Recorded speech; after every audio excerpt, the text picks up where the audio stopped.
Hey, you guys. If there's an echo, let me know. I think there is. Is there an echo?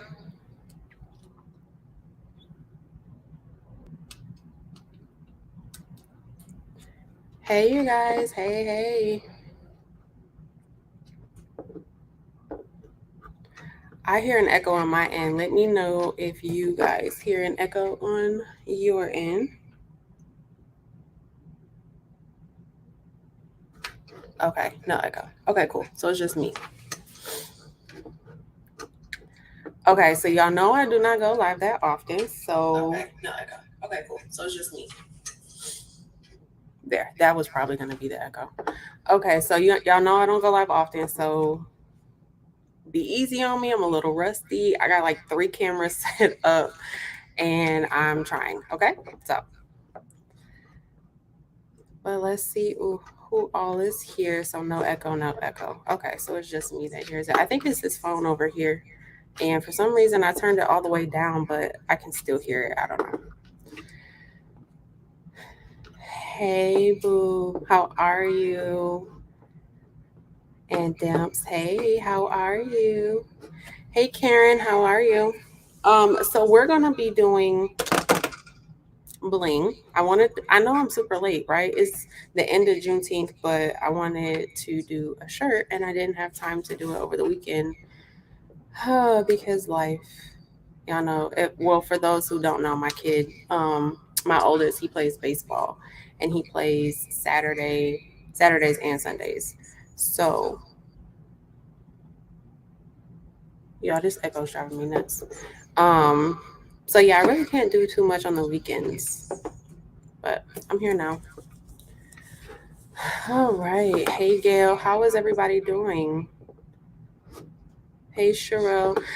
You guys, so I had to I don't have a ring light on this side of my room, and this little corner is like super dark. So I have like a tabletop ring light just kind of sitting on top of my laptop. So the little legs are like in front of the screen. Hey, Precious. Hey, Tamika. Hey, everybody. Hey, T Flames 01. Let me see. Hey, Gail. Did I miss you, Gail? Or did I get you? Yes, I did. Hey, Gail. Hello. Hey, Nani. Okay, I'm going to scroll down. I know I don't have as many comments as Patrice, but I'm going to scroll down.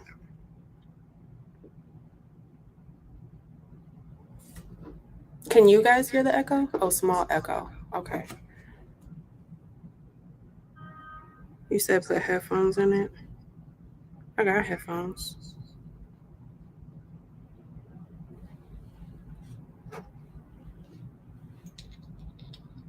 Or maybe I'll just take it off the thing.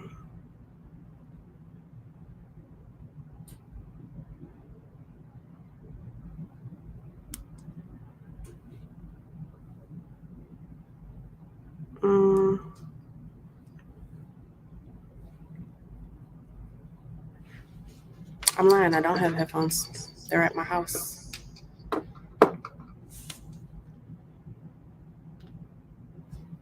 There. Can you guys hear it? Nope. It's on the other side. Hold on.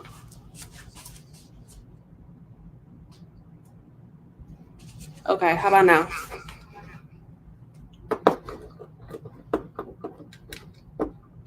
I look tired.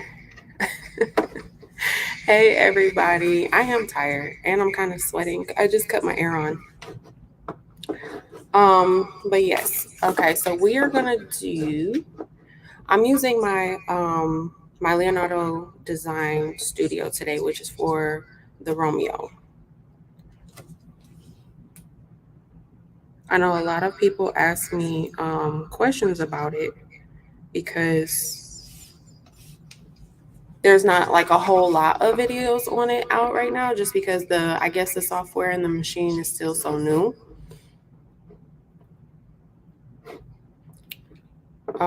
So I'm trying to see if I can. So I think y'all, I did this wrong. So instead of sending the link to myself to have my phone and my iPad go on, basically what I did was I just went to StreamYard and logged on from each device. So now I can't kick the phone and the iPad off without ending the whole thing, or am I doing it wrong?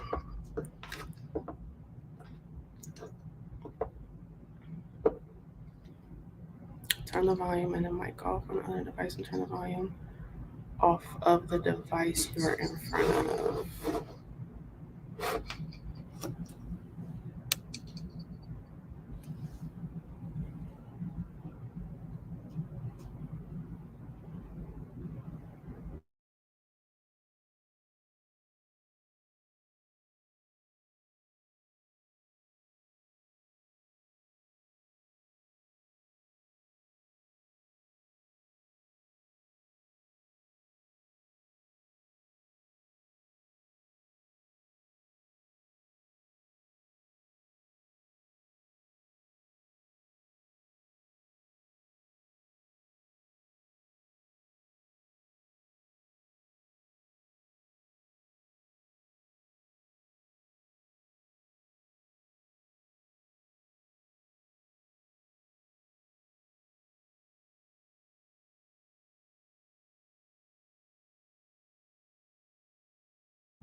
How about now?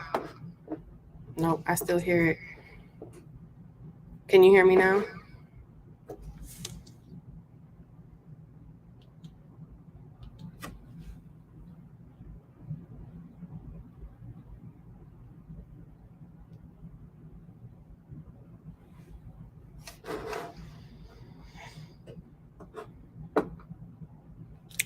So I turn the volume all the way down on all the devices, but I can still kind of like hear myself.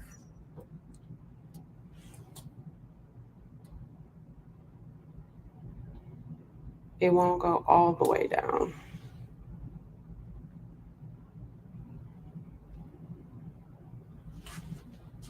What if I just put this on the other side of the room?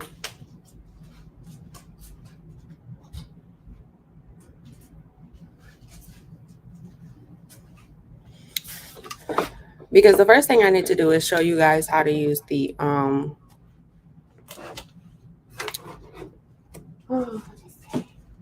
I do not know what I'm doing.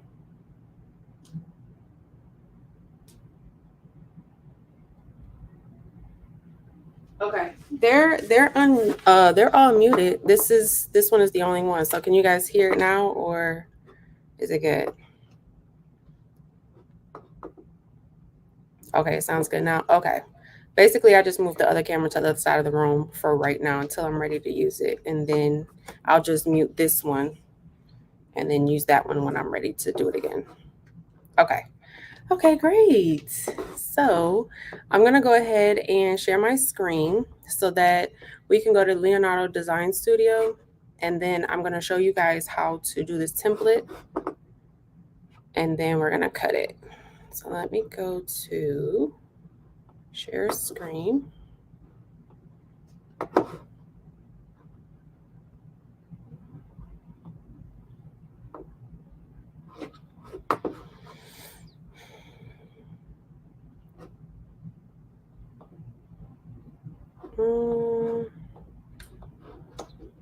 No, that's not what I want to do.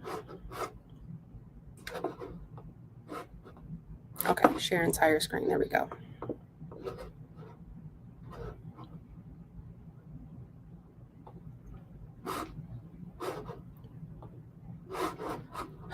Hold on, you guys.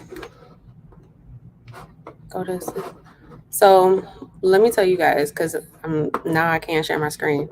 But basically, unlock this screen by selecting the lock in the bottom left corner.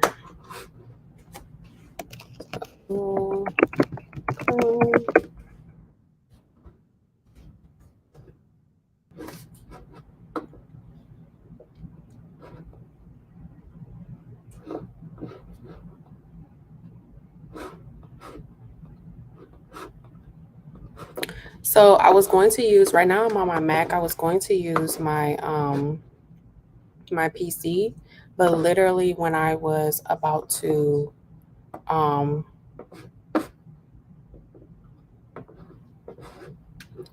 I was about to start the live stream, literally my entire PC just died.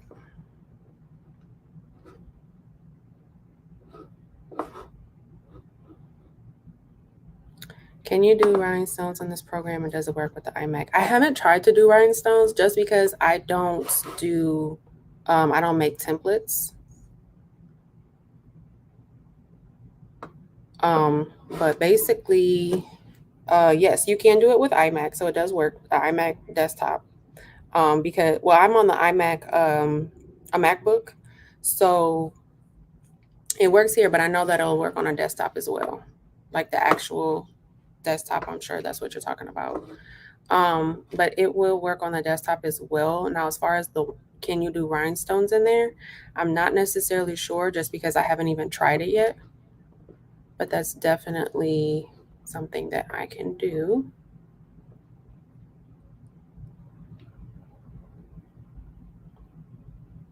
Will this program work on a Mac that you're using now for the Juliet? Yep, the software is the same for the Romeo and the Juliet.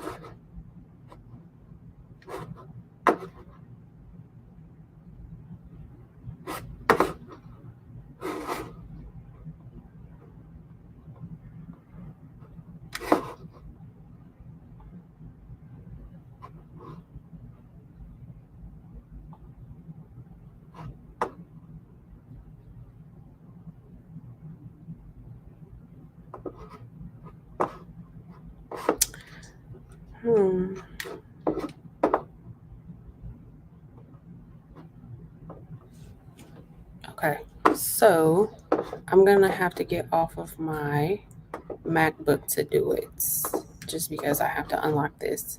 So what I'm gonna do, I'm gonna grab my iPad, and I'm gonna talk to you guys through my iPad so that I can share my screen on my MacBook.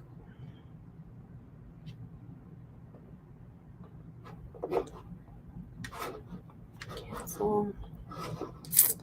All right, let me add to stream. So there's the Romeo.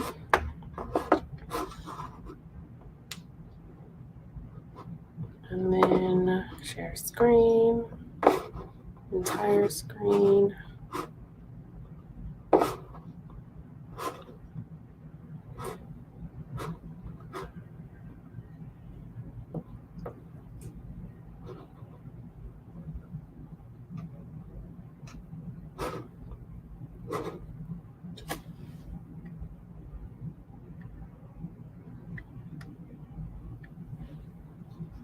Okay, Google Chrome, quit and reopen.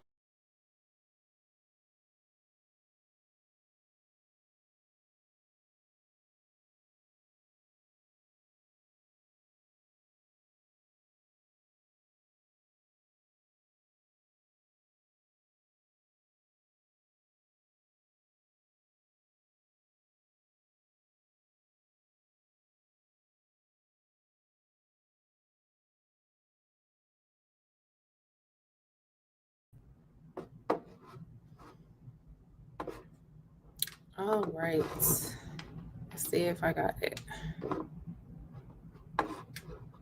Entire screen, share. All right, there we go. Okay, so this is Leonardo Design Studio. Okay. So I'm gonna look at the comments on my phone just because I can't see it on my computer now that I am sharing my screen.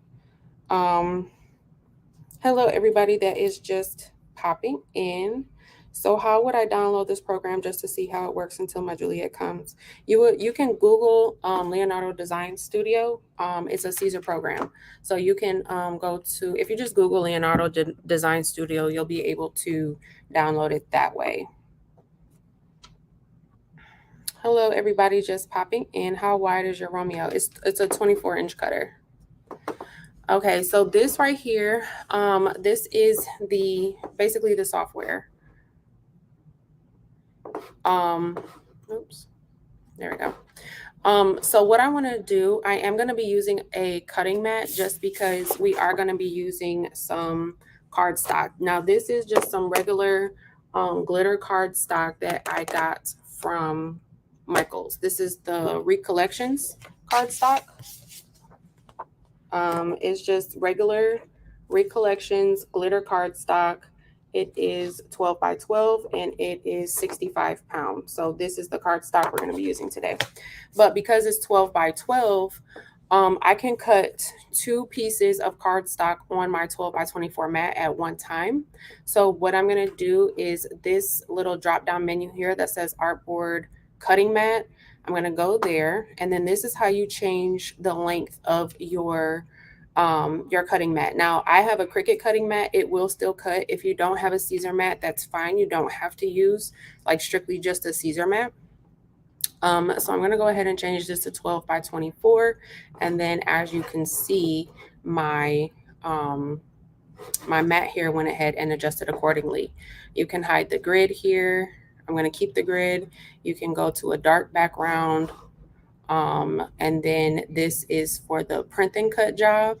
This is where basically if you're doing a print and cut, this is how you set up your settings. So you can go here and you can select the size that you're going to be using. If you're doing a print and cut, you can also select your printer here as well. But we're not going to do a print and cut, so I'm going to go ahead and uncheck that.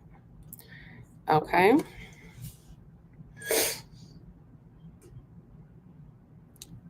All right. Hey, everybody popping in. Hey, Uni. Miss you, girl. Hey, everybody popping in. For those who just popped in, I'm in the Leonardo Design Studio, which is by Caesar. We're going to be cutting with the Romeo today. Okay, so I want to import my file. So we're going to go up to File, and then you're going to import file. And then I'm just going to search for the file we're using today. Now, I did get this from Patrice. Her Etsy shop is linked in the description box below. If you are interested, definitely check her out. Sis be doing her thing with these templates, okay? All right, once you go and you select your file, this is going to be the screen that pops up. It's your import options. So you have your print and cut option here. Obviously, this is not a print and cut file, but if it were, it would look like a PNG image, basically. You have cut only, and then you have printable artwork. We're going to be doing cut only. As you can see here, it says this option will allow you to choose the color layers you want to cut onto various media, which would be your HTV, your vinyl, cardstock, and we are using cardstock today. And then I'm going to select next. Okay, and then here you have all of your different colors. So it shows you how many layers you have. So we're going to have 4 layers with this cut image, and it's showing you all of the different colors of the layers. So these are all the colors that we have in the 4 layers. Okay. And then we're going to go ahead and just select apply. And then it's going to go ahead and it's going to come in as one file. Now, what I want to do is I want to separate this so that I can cut it, the different pieces on different pieces of cardstock. I'm not going to cut 2 layers on one piece of cardstock just because cardstock is already kind of flimsy. Now, if I were using flock, then I would go ahead and I would try to get them as close as possible because I don't want to waste flock. Flock is expensive. But I'm using cardstock today, so I'm going to actually separate these pieces as much as possible because honestly, I only want one piece on each. Because like I said, the cardstock is flimsy. If you try to do too much with the cardstock, then you tend to like rip your holes and you don't want that. So I'm going to separate these and cut all 4 layers on 4 pieces of cardstock. Okay. I'm going to go ahead and right click and then we're going to ungroup. So now that's going to give me, as you can see here, whichever layer I select is going to light up in the green. Okay. So this is going to be the outline, and I'm just going to move it up. That's our first piece, which is our outline. Then we have the red piece here. We have green. and we have yellow. Okay, so these are all of our pieces. Now, we know that we're using a 12 by 12 cardstock, so I know that I can only fit on my 12 by 24 mat. I know that I can only fit 2 pieces of cardstock on the mat at one time. So what I'm going to do is I'm going to move the green and the yellow off the mat for now. We're going to cut these 2 pieces first, and we'll come back when these are done, and we're going to reload and we'll cut these. And we'll reload and cut these 2 pieces, the green and the yellow. So what I'm doing now is it's going to be close because the width of this is 11.5. So it is going to be close, but that's okay. It'll cut. Even if it doesn't, the last template that I used with the cardstock, I did this like a week and a half ago, and it worked out fine. There was a little piece like right on the edge that kind of ripped my holes versus cutting them, but because it was the outline that did it and not the actual inside, it was easy for me. It was probably like 4 or 5 stones, so like 4 or 5 holes. So basically once I pressed the outline, I just went back and added those 5 stones, and the shirt came out perfect. You couldn't even tell, but it wasn't enough to make this like a deal breaker or anything. Hopefully that makes sense. Okay, so these are the 2 pieces we're going to cut on the 2 pieces of cardstock. All right, so we're going to go ahead and send design. Then there's going to be another option that pops up, or another thing here that pops up, and it says how do you want to, basically you have to choose how you want to send it to the cutting machine. Okay, I told y'all I got this thing on my laptop so I can't see. So you can separate it by color. You can do selected artwork. I don't have any pieces selected, or you can do all artwork that fits on the page. That's the one I'm going to do. And then you want to decide how you want to position the artwork. You can move each color layer to the origin. You can keep relative positions of each layer, or you can use the current mat page location. I'm going to use the current mat location. Okay. Now, as you can see, actually, that's not what I wanted to do. So I'm going to go back because I need it all to send on one mat.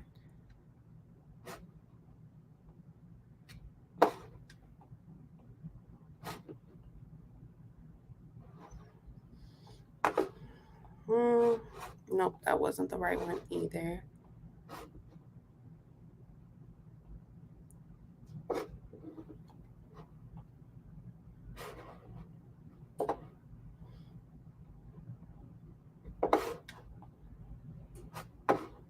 Okay, so I need this to be all on. Oh, you know what it is? I forgot.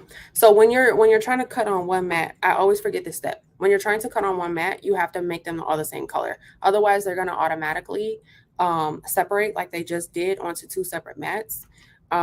With like in Cricut Design Space, you can kind of like basically choose to move artwork to a different mat if you want to.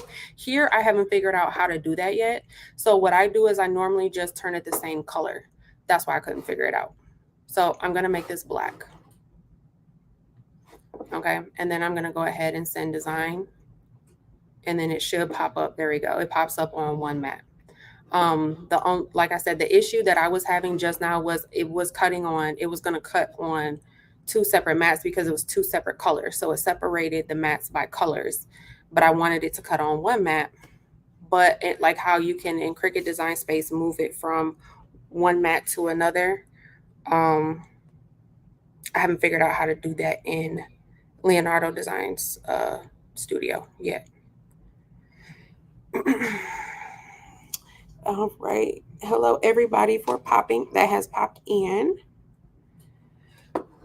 Okay, so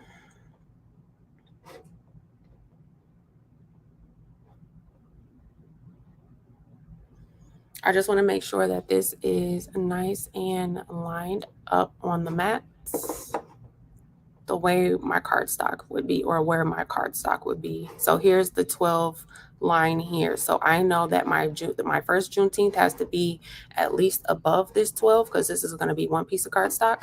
I know my second design has to be below it because that's where my second piece of cardstock is going to be. Now, this is going to be all of your machine and like your cut settings and everything like this on this side. I am using the standard blade, so I'm going to leave that alone. I'm going to leave this on cutting tool, and then I'm going to select use cutter settings.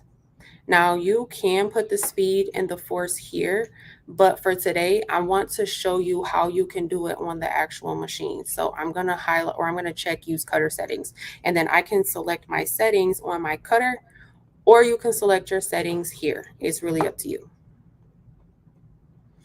I don't need to weed. I'm not going to add the auto weed box or any of these other things. Okay. So is my iPad on? It looks like you guys can't see my iPad. Okay.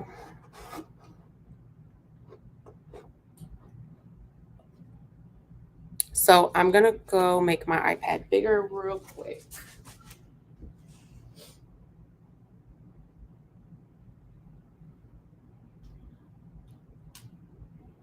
Okay, so this is the Leonardo.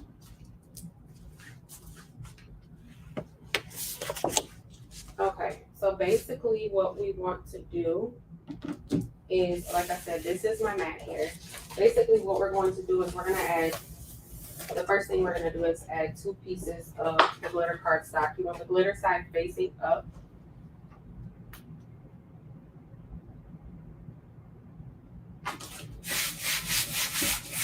And I'm using the standard grit. Really, I could be using the light grit, but it's okay. YOLO. Okay, and then I'm gonna go ahead and add on my second piece. Can you guys hear me? Hopefully you guys can still hear me. I'm looking at the comments on my phone. Let me know if you guys can hear me.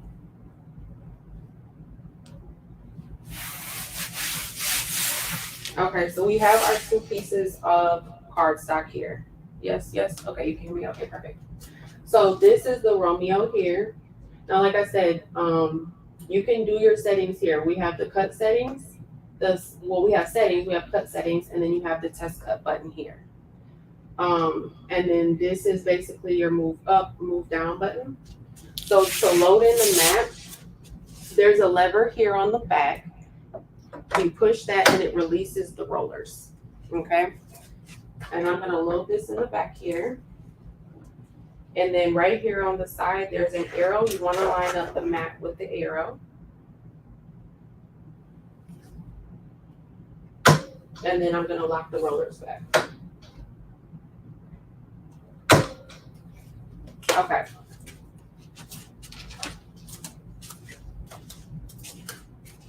So now basically what you do here is you're going to align your blade. This is my blade here. I want to align my blade right here on the corner. So I'm going to use the arrows here, which are touchscreen. So you see you can move it forward, you can move it backward, you can move this over, and you can move it back. You can put the blade wherever you want. So I'm going to put it right in the corner so that I know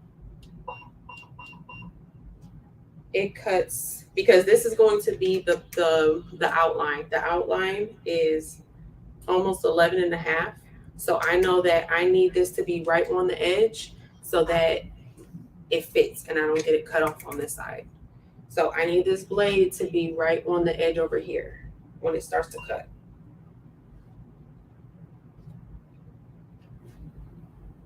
Okay, that looks pretty good. Now I'm going to select cut settings here. I don't know if you guys can see, hopefully you can, but this is where basically what I did was I input a cardstock setting. They do have a couple presets set in here like HTV, premium vinyl, things like that. And then they have extra spaces for you to go in and set whatever settings you want. So I told you about like a week and a half ago, I did this with a different template and I used this same glitter cardstock. So I went ahead and I created a glitter cardstock preset.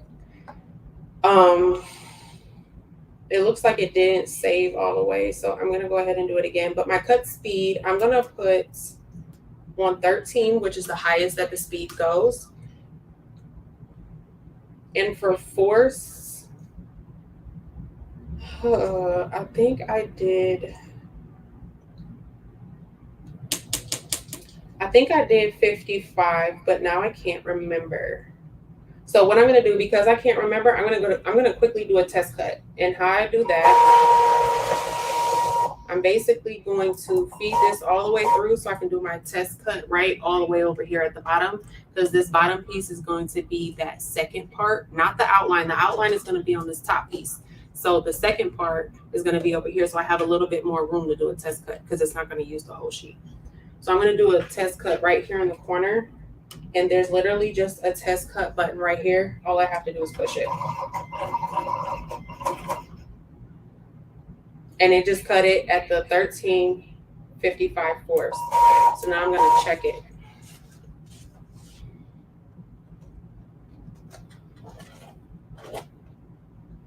Okay, and that cut pretty good. So I'm going to go ahead and do 13 speed force 55. Now I'm just going to load this back up.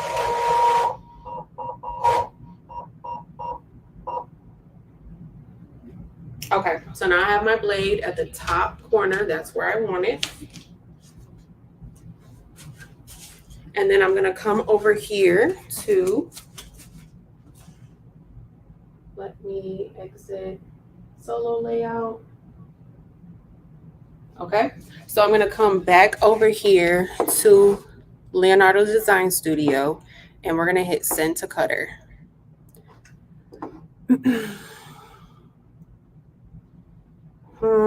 Okay, so I told y'all I had to, let me stop share so I can do this. Remember I told y'all right before I went live? How do I stop share? Oh, there it go. Stop screen share. Remember I told y'all literally right before I went live, my PC died. So I literally haven't done anything with Leonardo on this. Okay, so let me register. But basically what you're going to do is you're going to just hit send to cutter. And I think that's it. Hold on, let me see. Design, send design.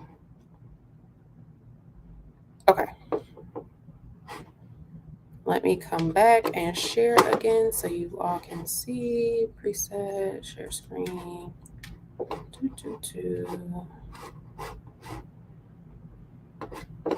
Okay. All right. And now we're going to go ahead and send to cutter. Oh my gosh.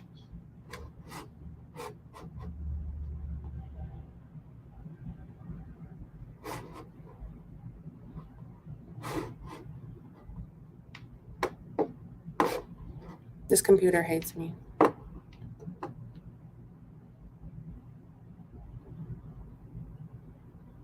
Crafting with your flamboyant. This is the Romeo, the Caesar Romeo. Select settings on the cutter screen.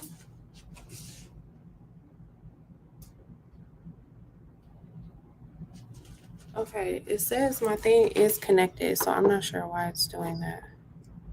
Wi-Fi, connect the appropriate network.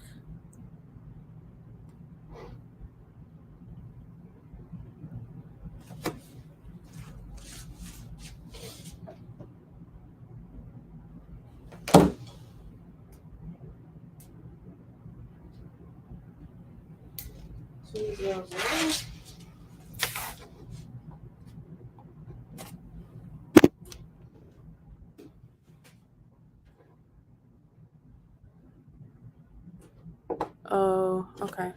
Hold on, y'all.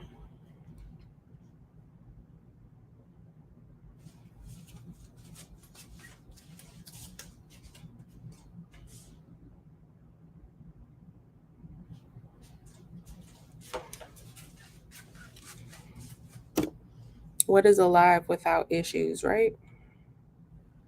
Let me do 10-0.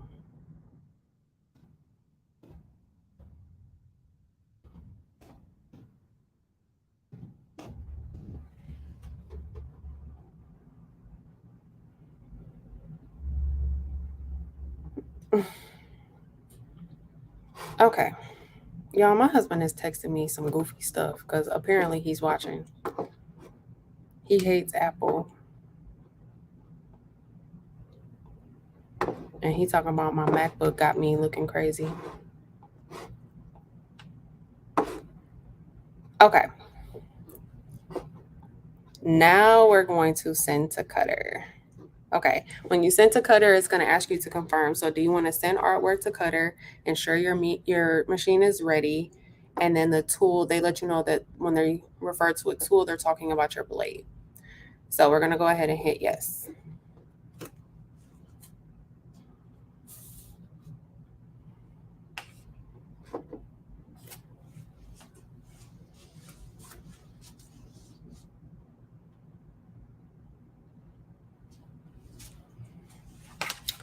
Come on, Cutter. There we go. So now let me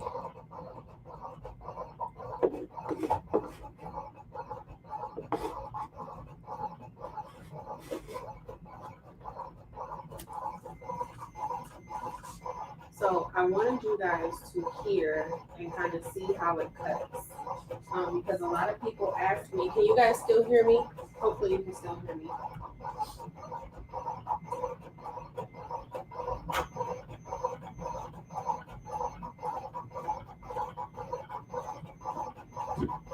I get a lot of questions about what does it sound like.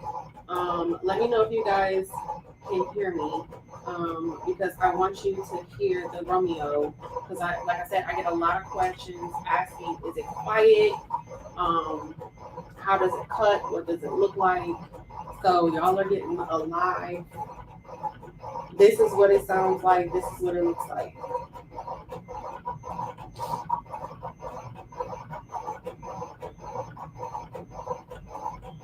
And I'm scrolling through the comments to see if there's any questions I missed. But y'all let me know if you can hear me. Can you hear me?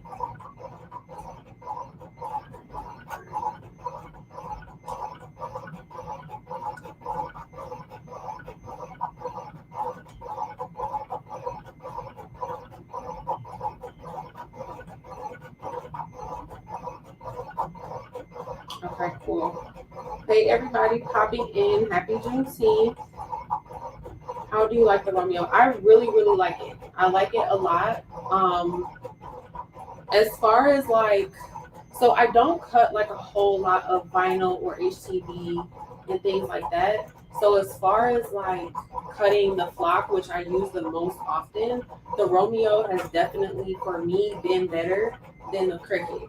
When I cut with my Cricut Maker 3, it gives me nothing but problems. I swear, it gives me nothing but problems. I can never get the holes to cut through all the way. I can get like pretty close, but I'm still taking 10, 15, 20 minutes pulling flock dots out the back of the vinyl every time. So I definitely love the Romeo. I need to do more with it. I do have a video where I did the print and cut, a large print and cut, but I need to do more with it.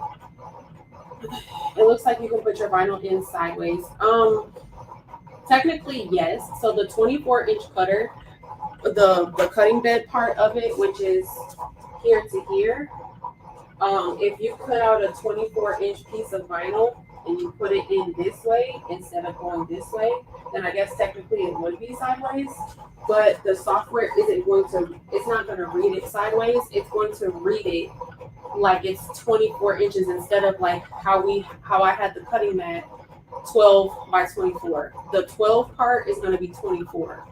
So let's say for instance you have 12 by 24, but you're going this way, right?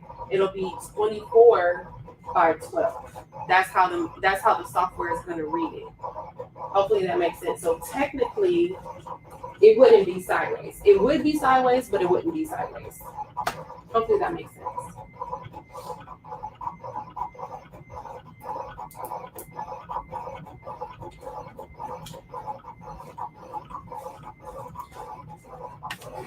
Okay, so while that is cutting,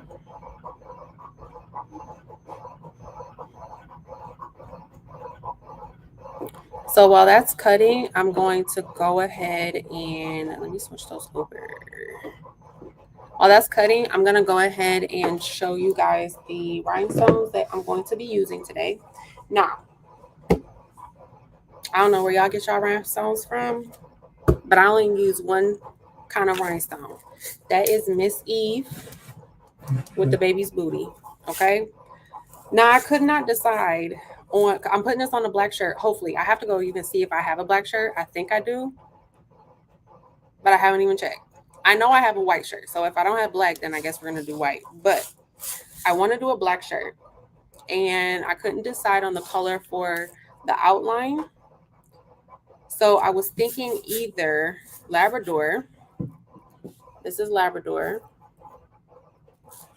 Let me show y'all.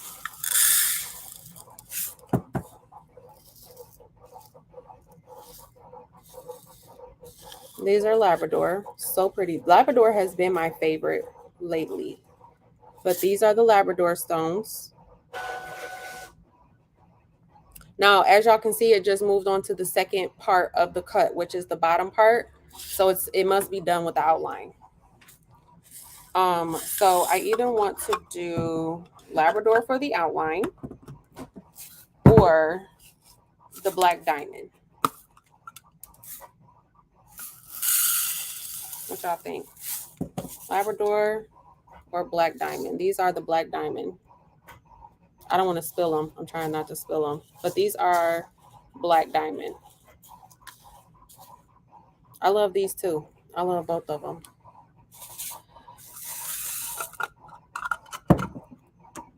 And then for the green, red, and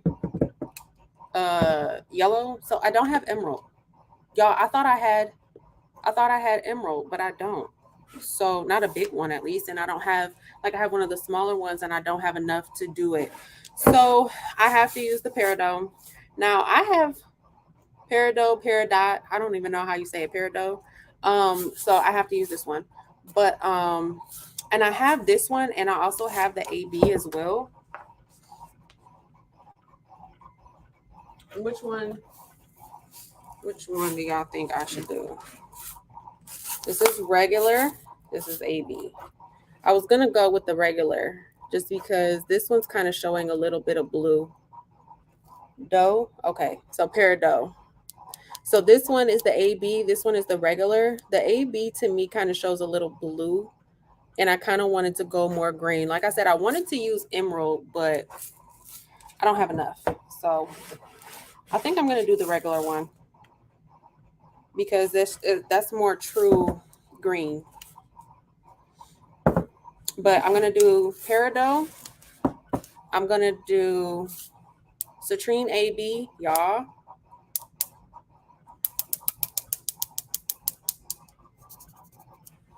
Citrine AB.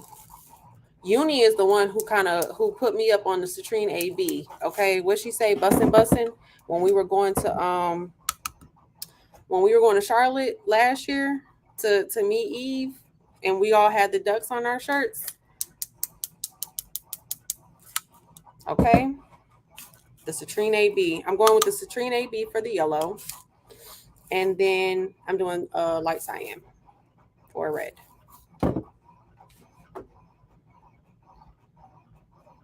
Regular peridot. Okay. If you put it on a white shirt, use the black diamond and Labrador on your black shirt. Okay, that's what I was thinking. Citrine AB. Okay, but yeah, these are the colors I'm using. The peridot. Yep, peridot, the citrine AB, and the light cyan. Let me move these away from the edge before they fall, and then I'll be on this live in tears. We don't want that. Okay, so I think my second one is almost done. One thing I don't like about Design Studio is when, like, the Cricut Design Space, it has a percentage and it lets you know how much is left for it to cut. With this, it doesn't tell you. It just cuts until it's done, but it doesn't let you know like how much longer it has to go or anything like that. So I'm always trying to check to see how much longer it has to go, but it doesn't tell you. It's just kind of like we're cutting and we'll let you know when we're done. And that's about it.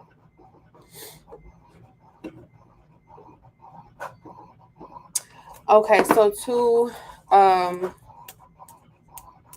tag down my cardstock to brush it in, I'm gonna use painter's tape. And basically what I did last time was I basically just taped it to my desk and then brushed in the rhinestones, but I'm gonna use regular painter's tape to go ahead and tape it down. I wanted to use the clear tape, but I actually don't have any. So I'm going to use the painter's tape and I'm basically just going to tape it down to brush in the stones. And last week, so anytime I try to use, have you guys ever used a cardstock? And the reason I'm using cardstock is because I'm out of flock. Yeah, I'm out of flock. I always run out of flock when I'm about to use it. Like I don't pay attention to like my flock and how like much it's going until I'm trying to use it and then I realize I'm out of it. So I was kind of forced to figure out how to use the cardstock and it actually worked. I don't know if you guys follow me on Instagram, but I put it in my stories when I was using it and it worked out really really good. Like I said, the only issue I had was on the template that I was cutting, the outline, because the outline was so big. The outline, like the very edge of the outline, the holes kind of ripped instead of cut. But it was like I said, it was only like 5 or 6 stones that I had to hand place. Other than that, it worked out perfectly. Yes, I've used cardstock. I definitely prefer flock. Definitely, 100% prefer flock. But I know heat transfer warehouse. Well, I haven't checked in a little while, but the last time I did check, they were out. I actually had to order my flock from. I think I got it from Be Createful, is where I got my last round of flock. Okay, so my mat is done.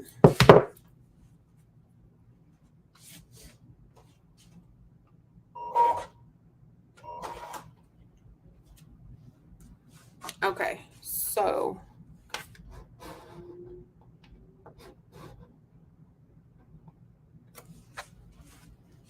the flock is done. So basically, to remove it, I'm going because I don't want it to curl up on me. So I'm gonna peel the mat from the cardstock, and let's see if it cut through.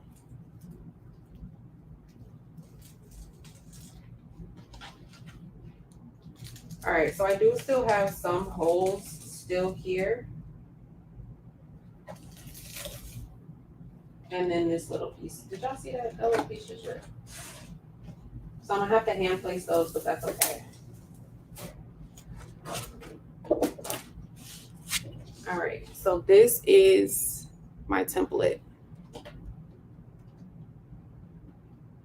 There's a couple of dots there. So what I'm gonna do to get those off is I'm gonna take this and I'm just going to replace it down like this. I'm gonna take my brayer and I'm gonna like push it down so that those little pieces stick to the mat. So when I go to pull it the second time, hopefully they all just come up.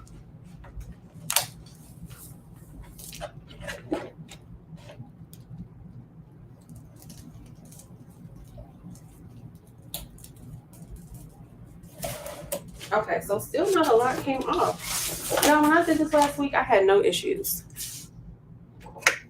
But of course, y'all know machines like to act crazy when you get on live. So basically what I'm gonna do, because I don't wanna put this on strong grip.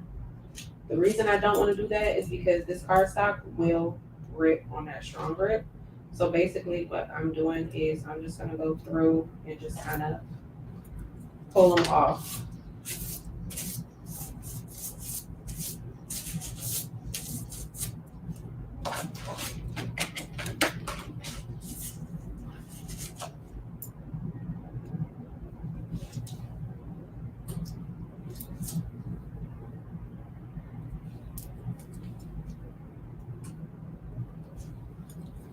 And I'm using my little pointy I don't know if y'all can see my little Cricut pointy things, little tweezers, these things when it comes to flock, when it comes to the little dots just in general.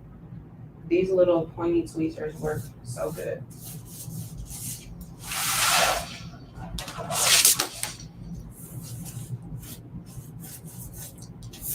Okay, so I know I haven't gone live in a while, but I do have a story to tell you guys. Do y'all remember last year when I was going live? I think it was like every Wednesday I was going live or something like that before my son's baseball season started. And you guys remember when I told you that my sister-in-law and I were opening up an event space? I gotta get my phone so I can get comments.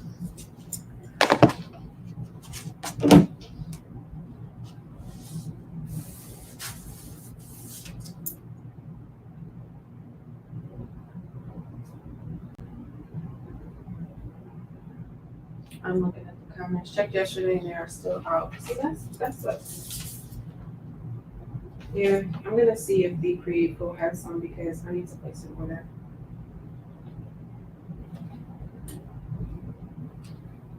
I think I might need to clean my blade because maybe that's what it is. Because like I said the other day, I had no dots, and now today, all the dots want to be here when I'm in front of company. So the season want to claim me in front of company. That's crazy.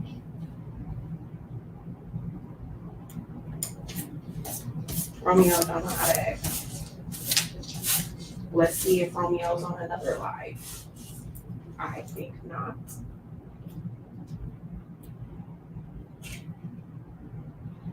But anyways, I checked daily and they're still out of stock. Yeah, this sucks. Okay, so yes.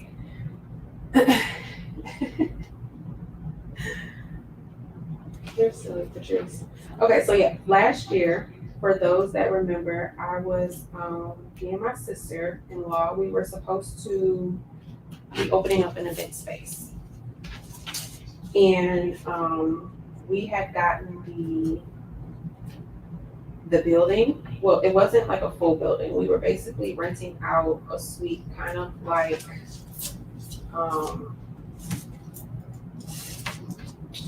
it was kind of, I'm gonna get another mat because it's too much. See, look, this was a template that I did the other day. Do you see all these dots that came off? Okay, perfect. It came off perfect last week because the dot's still on here. Romeo want to act up today.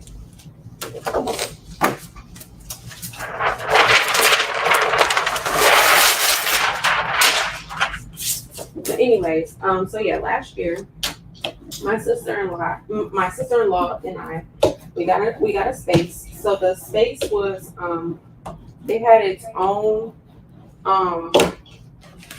like entrance, so kind of like a strip mall. So the other businesses that were there there was a restaurant, there was a hair salon, and these still don't want to come up. There was a hair salon, there was a restaurant, and there was like a workout place were some of the other businesses that were in this strip mall basically.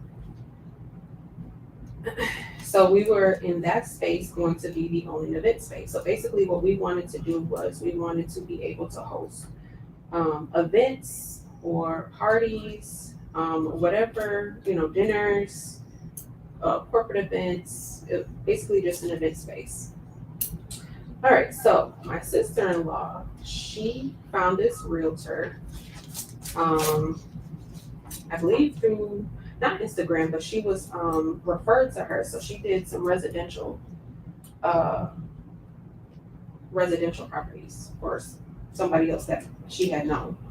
And basically she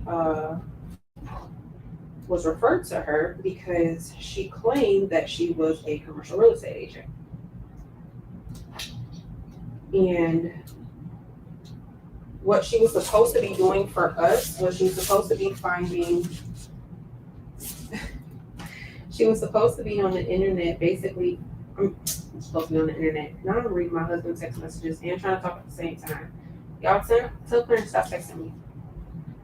But she was marketing herself as a commercial real estate agent, and the real estate that she was doing, the commercial real estate that she was doing, was actually just like um individual suites in one building. So she was more like a property manager, not necessarily a commercial agent. At the time, we didn't know that. Okay, we talked to her. We asked her like, or my sister-in-law talked to her, asked her like, "Hey, this is what we're trying to do. Can you do it?" She said yes. She said she could do it. So we were looking. We found a couple of spaces. She checked the zoning on the spaces. It didn't end up working out for a few of them, but then we came across the one that we ended up finding and signing a lease for. At the time when we were going to sign the lease, the people we were signing, like the landlords, the property management group that we were going with that building, was like kind of rushing us to sign the lease. And I thought it was a little weird, but I didn't really say anything. So basically we signed the lease. Everything was going good. We had a contractor, we renovated the space, we did everything we needed to do. Okay? We did everything but the floors. So when we first moved in, that space was green, like a dark green, and we painted it a light gray. We did a geometric wall. One of these days, I'm gonna upload the pictures because the space was beautiful, you guys. When I say we were so proud of this space and the way that it looked, it was so elegant. It was so, like, if y'all saw before and after pictures, it was just amazing, the work that our contractor had done. We did everything but the floors. And we put the down payment on the floors. And I can't remember who it was. It might have been the floor guy. Somebody told us to call the city and have them come out. This was like literally right. Like literally, we had the floor guy on schedule to come out the next week. And somebody, I can't remember who it was, told us to have the city come out. All right, well, we have the city come out, and basically all hell broke loose. Okay? Completely shut us down. Because apparently, when it comes to commercial real estate, in, I believe, the state of Michigan, which is where I live, you cannot have any places that draw a certain kind of crowd around residential areas, around churches, or around schools. Are the three places it cannot be around. You guys, the space was literally next door to a church.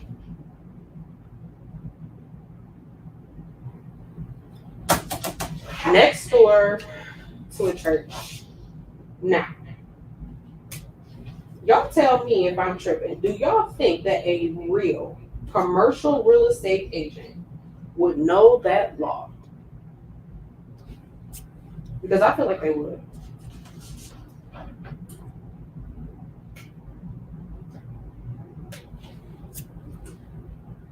I feel like any respectable, real estate agent would know that.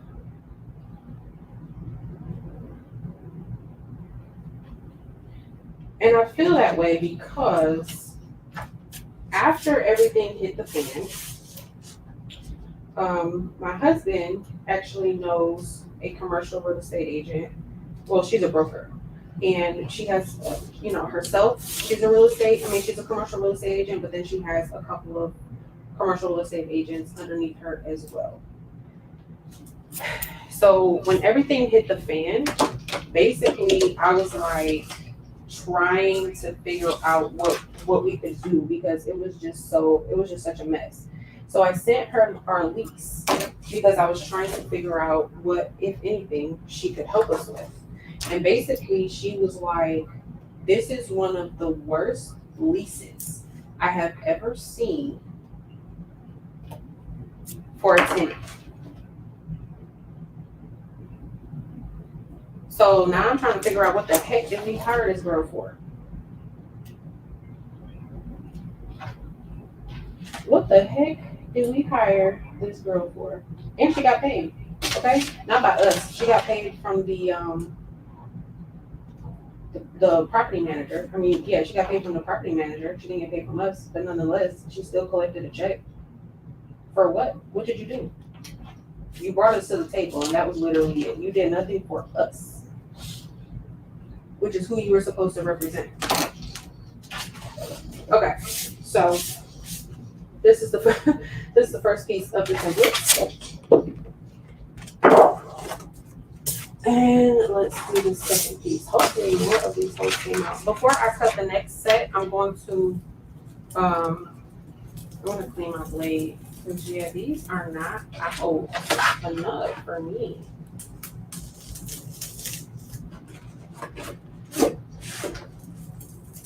Or maybe I need to up the force. You know what? Y'all see that? I'm not doing that. No, ma'am.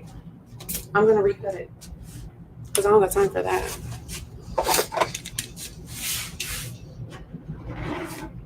And see, that's the thing about cardstock is that it's cheaper, right? So if I just want to kind of cut it and do it over, I'm not wasting as much money with the cardstock as I am if this was block.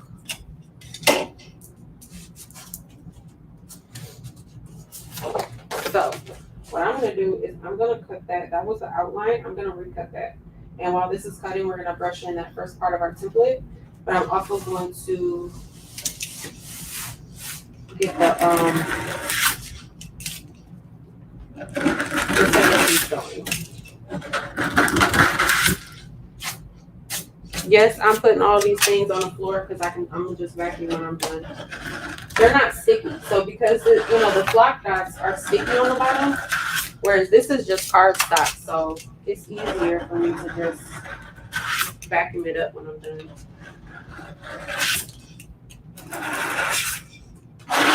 Okay. But yeah, so moving back to the story. Basically, the law says that in the state of Michigan, or I believe it's in the state of Michigan, or maybe it's Oakland County. I'm not sure if it's my county or my state or whatever the case may be. So basically, you cannot have that kind of business by a church. Literally, the church was right across the street. So they would have basically went ahead and allowed us to have the space, but they would have put so many restrictions on our business that it wouldn't have been, it would not have been profitable. Let me go ahead and share my screen again so I can show you guys what I'm doing with the other part of the templates. All right, so I'm back in Leonardo Design Space. This was the one that I just threw out. This is the one that we have right now. So this is the template I already have cut. So I'm gonna go ahead and delete that because I have it cut. I'm gonna recut this one and I'm going to add in this green piece here. Basically, I'm gonna put it in the exact same spot I already had it. And then we're gonna go to Send Design. Nope, I'm sorry. We gotta change this to black. Remember, change the color to black so that it'll cut on one mat. Then Send Design.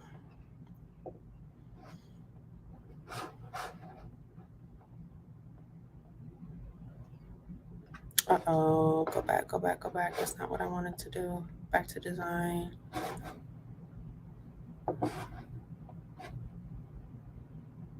Okay. So we're just gonna move this up, make sure that this is aligned.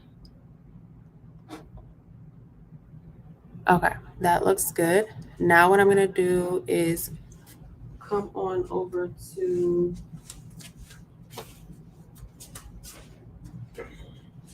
my machine here. So hopefully you guys can see, but I need to clean off this blade, make sure there's nothing on the blade. So to do that, there's a knob here. I'm gonna go ahead and turn that, and it loosens the knob, and then I just pull it out. So let me show you guys. Hopefully you guys can see that. Do you guys see all that glitter? That's probably why I didn't cut it out. Okay, so I'm gonna go ahead and clean this off. And I just kind of, I'm wiping it like with my shirt. Okay, so now that looks a lot better. So we're just gonna go ahead, put it back in here. Okay.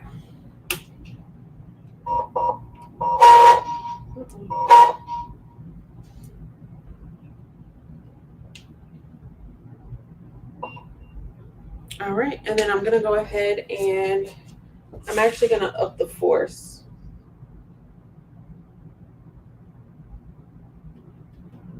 So it was on 55, I'm gonna put it on 65.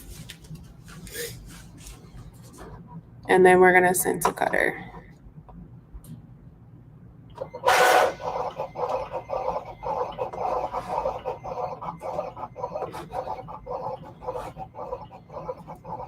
Okay.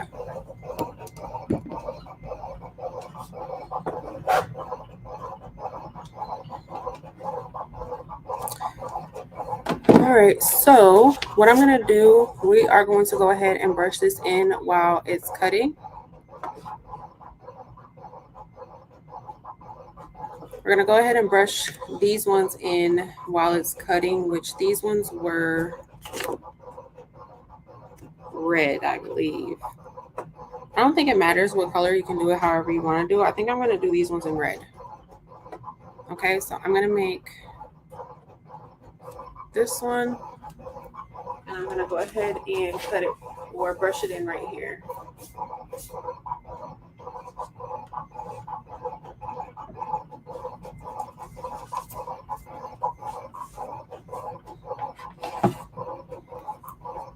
Or actually, what I think I'm gonna do,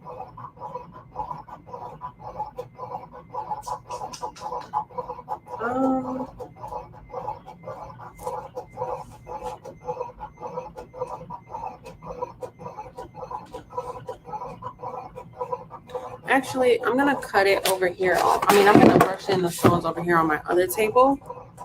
So let me bring in this camera.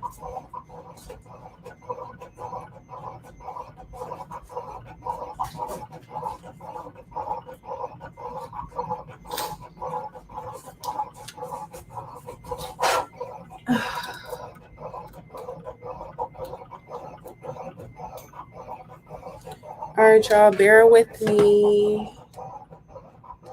I'm getting my other camera set up so I can go ahead and, okay.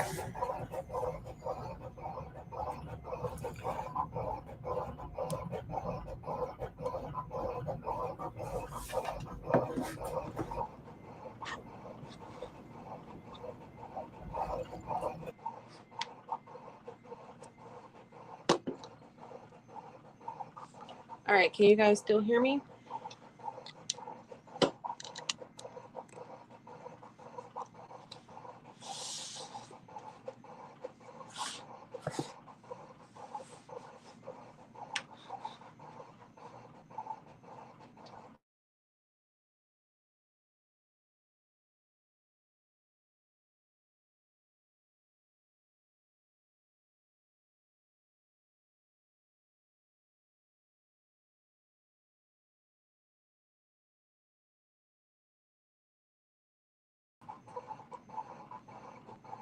All right, you guys can still hear me?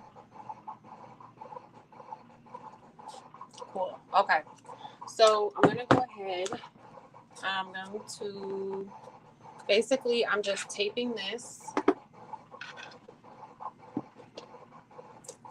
to the counter, to the tabletop.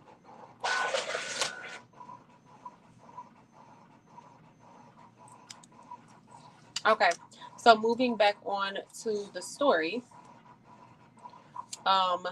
Basically,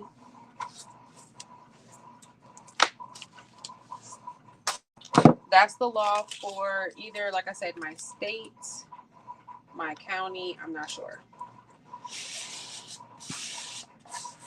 And she did not know that. And she let us sign this lease and she got paid for it. So we basically had to get out of this lease. So we hired a lawyer. What I'm doing, you want to make sure it's nice and flat. If it's not flat, your stones are going to go underneath the holes. So you want to make sure when you're taping it down, you want to make sure that, this part, you get it nice and flat. So what I do is I'll put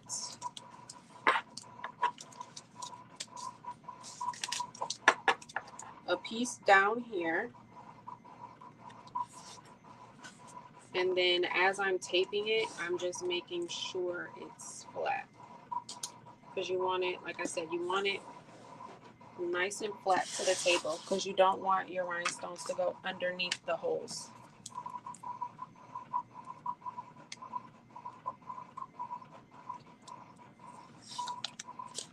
Okay, so basically, back to the story. Basically, we had to get a lawyer, and we had to. Originally, what we did was at first was send a demand letter. So, we put a lot of money into this, like a lot, you guys.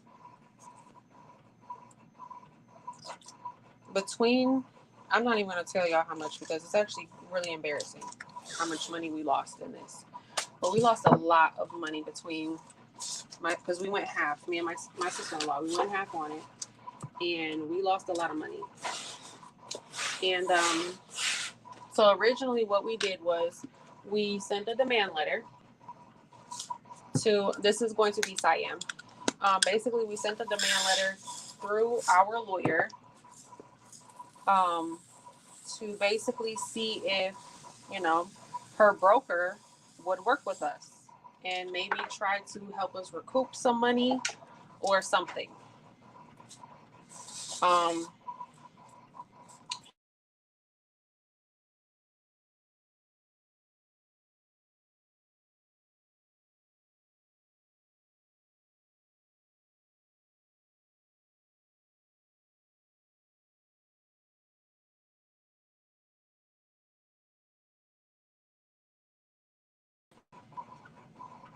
I don't know why that keeps happening.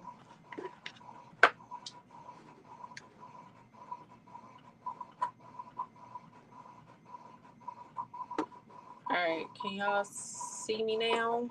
There we go. So basically, his lawyer or her lawyer that works for her brokerage offered us like a very disrespectful amount of money in regards to, how much we had put up. So we were like, yeah, that's not gonna work. We're gonna need way more than that. We couldn't come to an agreement. So basically we filed a whole lawsuit. And just recently, I want to say maybe about a month ago, we officially lost that lawsuit. So it's done and over with. Basically, the reason that we lost was the real estate agent. Basically, when you are doing a real estate deal, typically you are supposed to sign some documentation with the real estate agent that basically outlines their fiduciary responsibility to you. Now, I went to real estate school and I got a real estate license, so I knew that. However, at the time, my sister-in-law did not know that. And my sister-in-law was the one that was, kind of dealing with her. So they never signed that contract outlining the real estate agent's fiduciary responsibility to us as her clients. And that is why we lost, because technically there was no paperwork in writing that said that she was responsible for knowing this law, representing us, and making sure that she acted to the best of our, the best of her ability to make sure that her clients were taken care of, which was us. There was no paperwork saying that any of that needed to be done. So that's how she was able to basically win. And we're just SOL.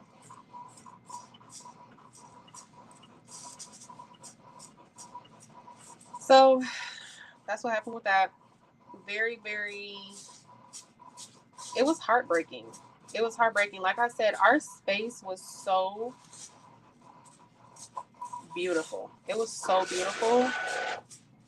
It was definitely going to be, and it was the only space like it in the city that we were going to be in. It was the only one like it. There was no other space comparable to ours. And it was definitely heartbreaking. We've, talked about maybe doing it again, but I mean, we have to, we didn't get a single dollar back. Not one red cent. So we kind of have to recoup as far as money a little bit. So right here, my template kind of ripped a little bit. So what I'm going to do is I'm just going to hand place these. Typically when it comes to the cardstock, if I have to hand place some, it's fine. What I like to do at the end when I've basically pressed all my layers is if I see any holes or spots where I see maybe a rhinestone is missing, I'll just kind of go in, and I'm sure I'll probably have to do it when I press this shirt, but I'll just kind of go in and literally just hand place them on the actual shirt and then press it if I have to. It's just kind of like a little workaround when it comes to cards, using cardstock that you kind of just have to deal with. So it can, cardstock can be used. It's not impossible. It's just, might be a couple more steps, which is fine.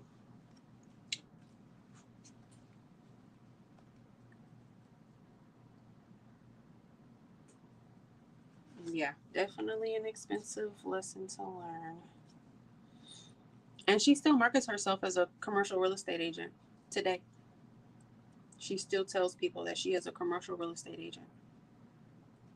And there has been so many times like where we wanted to go to the news and, just from a moral standpoint, like it was just wrong.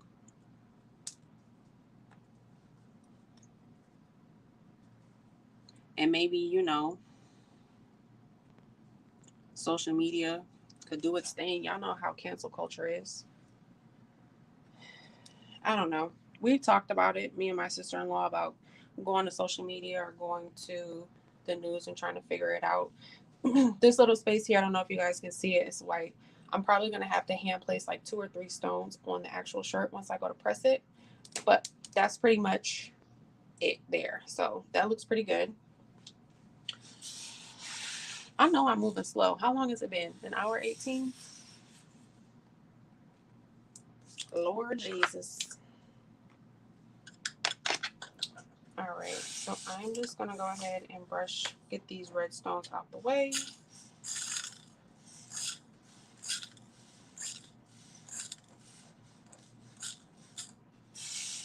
What I need is like a little funnel to put all my little stones in when I'm picking them up. For that scooper, what do you guys use? A funnel, a scooper? What do y'all use to pick up your stones?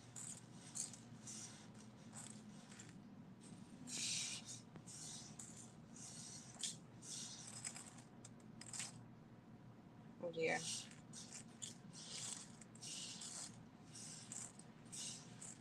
Yeah. They didn't even, at the very least, I would have thought that maybe they would have made her like give back her the money that she made. At the very least, I thought they would have done that. But they did not. We didn't get anything.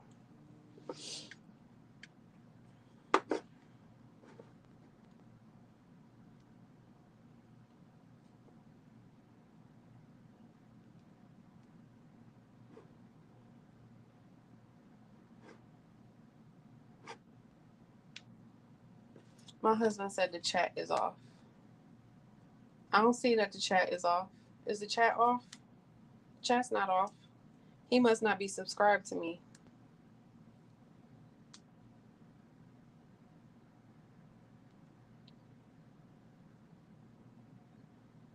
Clarence, you have to subscribe to my channel.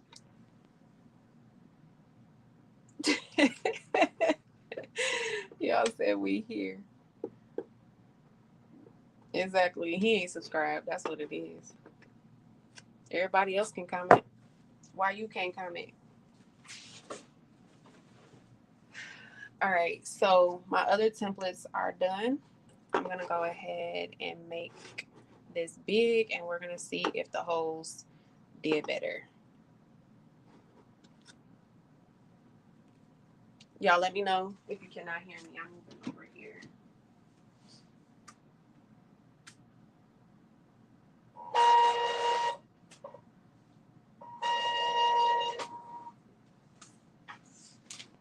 Oh, wait, let's see.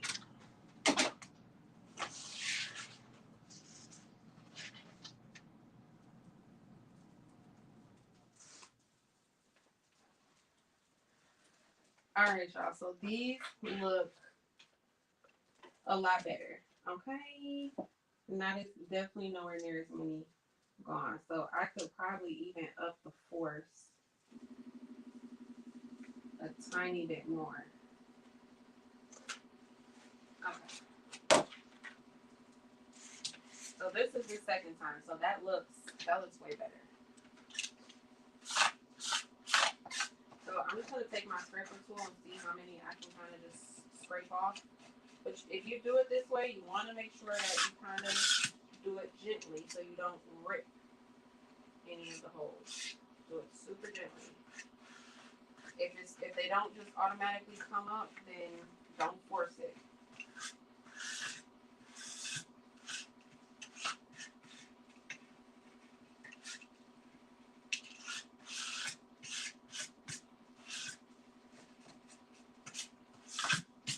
All right, so that got most of them.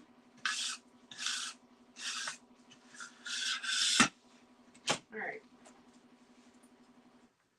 So that got most of them. I have a couple here that kind of wouldn't come out. I'm just gonna pop them, and then I'll use my scraper tool to get these out. So I'm gonna just go ahead and pop these. Yeah, they came out way better. So basically what I did was I just cleaned off my blade, and then I upped the force.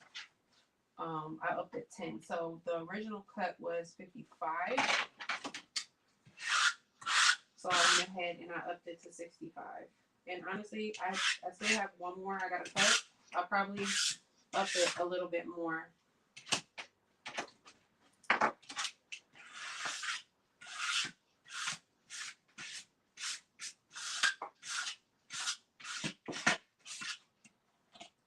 Okay, so I got a couple right here.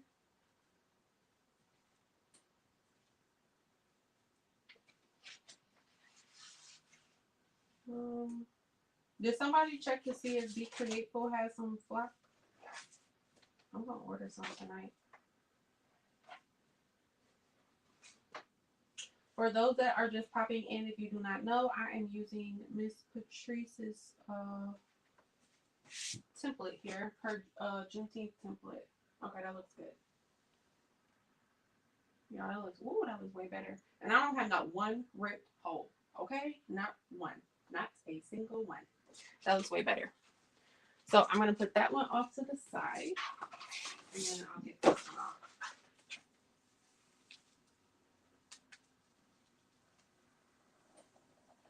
Uh-oh. There's one.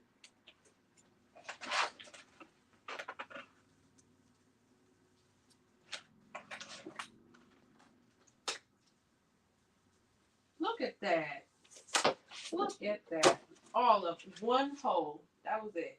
Okay. Romeo wants to come back on live, so he started acting right. Look at that. Perfect. Okay. So that's the second one. Now I got one more template I have to cut. So I'm just gonna go ahead and get these off. And then we can cut and then brush. All we gotta do is cut, brush, and press. That's actually basically still everything. Cut, brush, and press is still everything.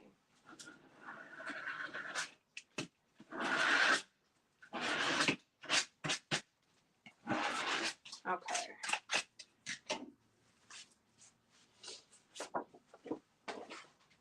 And this is our last.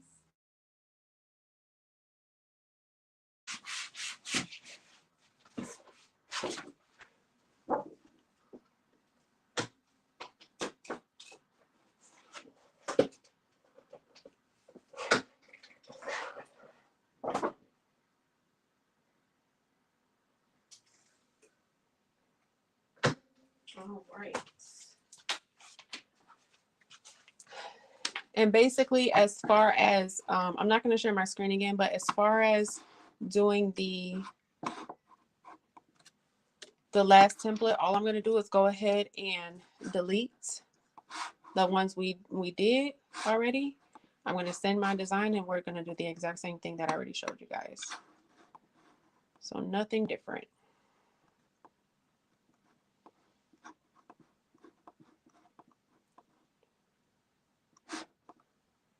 Alrighty.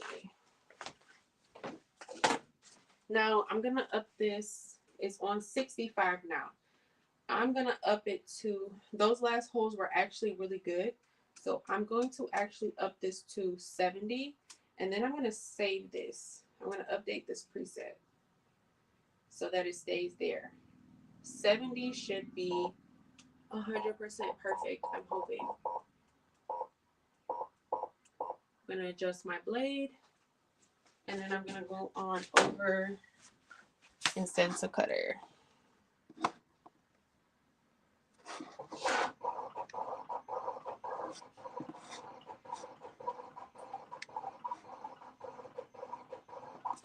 All right.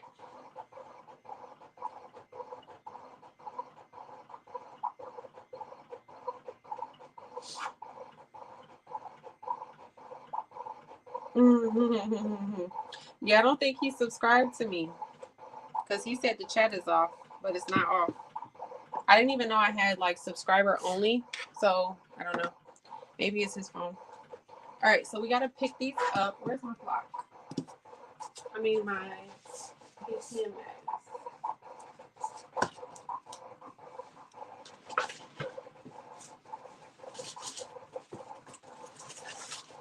All right, so this is the KTMS I use. Let me go ahead and make me bigger so I can show you guys. This is the KTMS I use. I do get this from Heat Transfer Warehouse. It is linked down in my description box below. I have used the what is it called? The Frisco brand transfer tape from Amazon. I have used that from Rhinestones before too because I was out of this for a little while. Now let me tell you something. It's basically the same as using cardstock instead of flock. So the Frisco brand transfer tape, it will work. You can't use it more than once. Literally, you can use it for one template. That's it. It's trash. It will not work again. So you'll go through more of it more often because with this, I can use like one piece of this like multiple times. So it really just depends on your preference. I'm telling you, for convenience, this is definitely way more convenient. I just buy the big.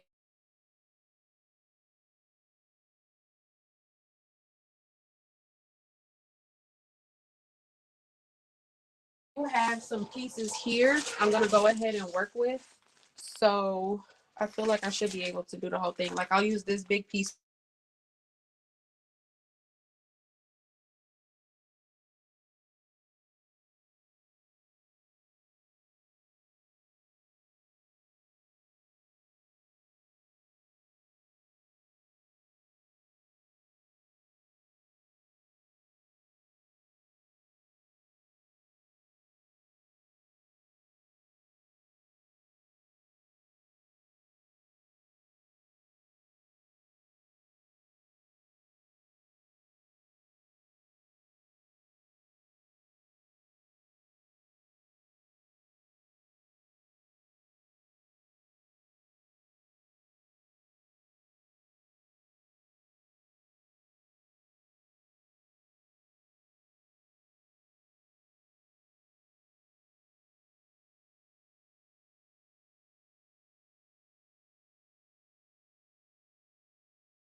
My bad, you guys. Hold on. I'm adding my other phone back.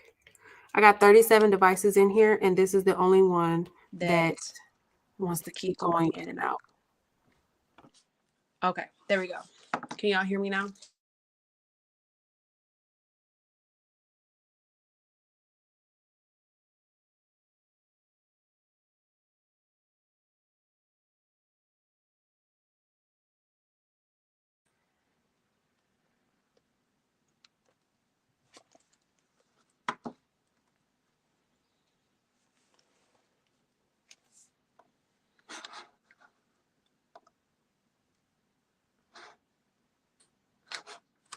Okay.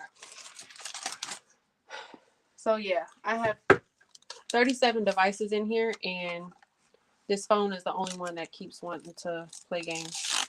So this is the KTM mask. This is a piece that I used already. I don't know if you can see like the little black glitter on it because I used it on glitter cardstock before already.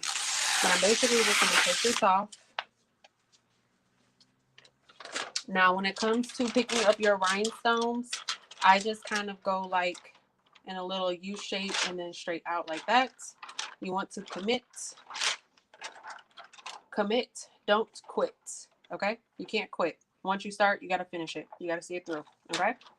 So basically, I just put it down just like that. And then smooth it out with my hands.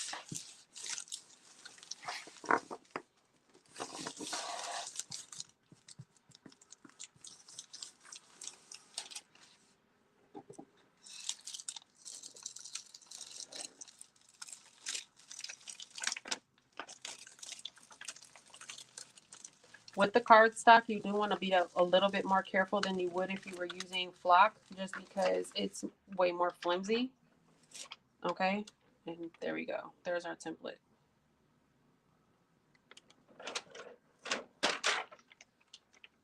I missed one. Where's my tweezers? So it didn't pick up one stone. Basically, what I'm going to do is I'm just going to use my tweezers. I see exactly where it goes. There's a little hole right there. So basically what I'm going to do is just pick it up with my tweezers and place it right there. There we go.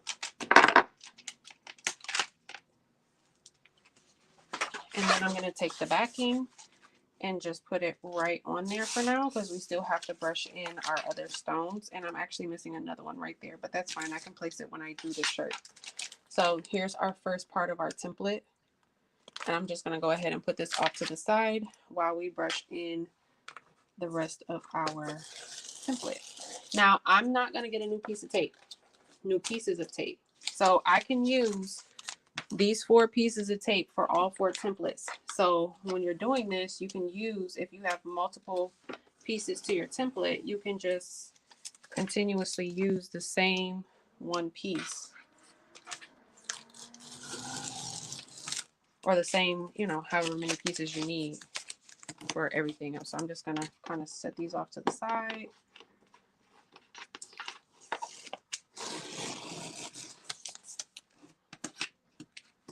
All right, we are done with this template here.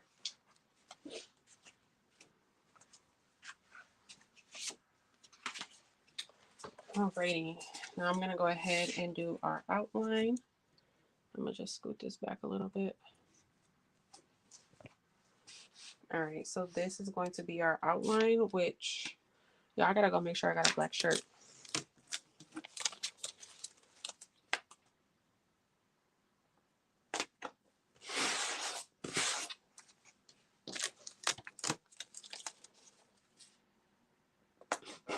And I'm doing the same thing. I'm just kind of making sure it's nice and down, not covering any holes.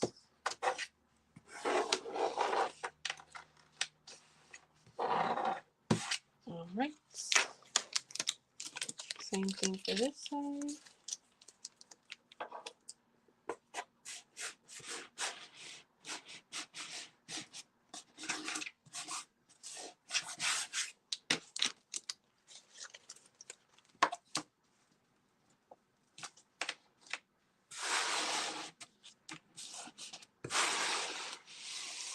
All right, there's our next template. ready to be brushed in. I'm gonna go get my shirt. I will be right back. I need to make sure I have a black shirt.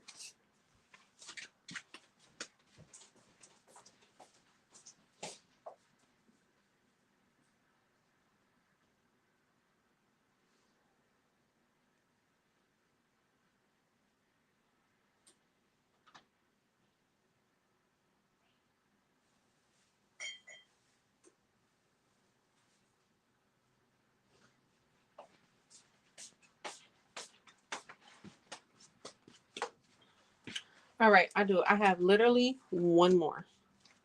And it's not even my favorite one. It's a Make Market. Make Market is okay. I prefer the Bella Canvas.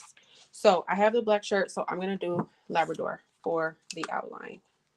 This is Labrador. I have a link in my description box for Eve's website. So for those who are watching that don't normally, comment if you don't do rhinestones. Like if you have never done rhinestones, or maybe you've only done one rhinestone shirt, or you're new to rhinestone. Who here is new to rhinestones? Or are we all just rhinestone OGs now?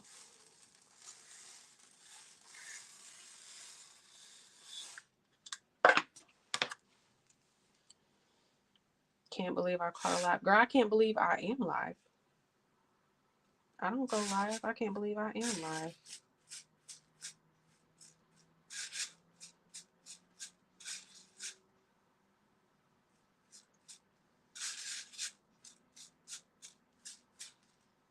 So we only got one person who's new to rhinestones. That's it. Everybody here is OGs.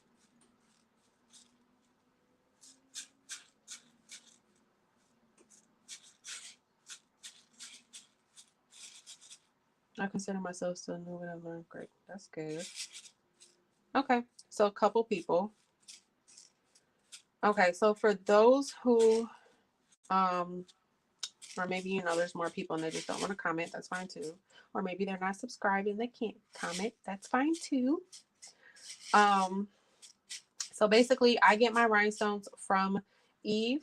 Her name on YouTube is The Baby's Booty. And the way that she sells rhinestones is basically like wholesaling. So what she does is once a month, she will do a buy-in.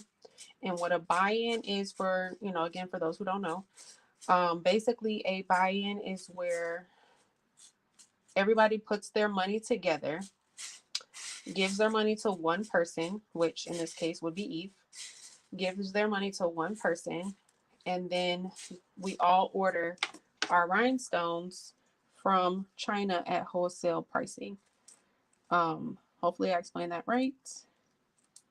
But that is how we are able to get them at the cheapest price. Because if you go, let's say, to Amazon, you can get stones there, but I mean, you're not going to get them at a good price. Or you're not going to get as many. And you're definitely not going to get the colors that she has.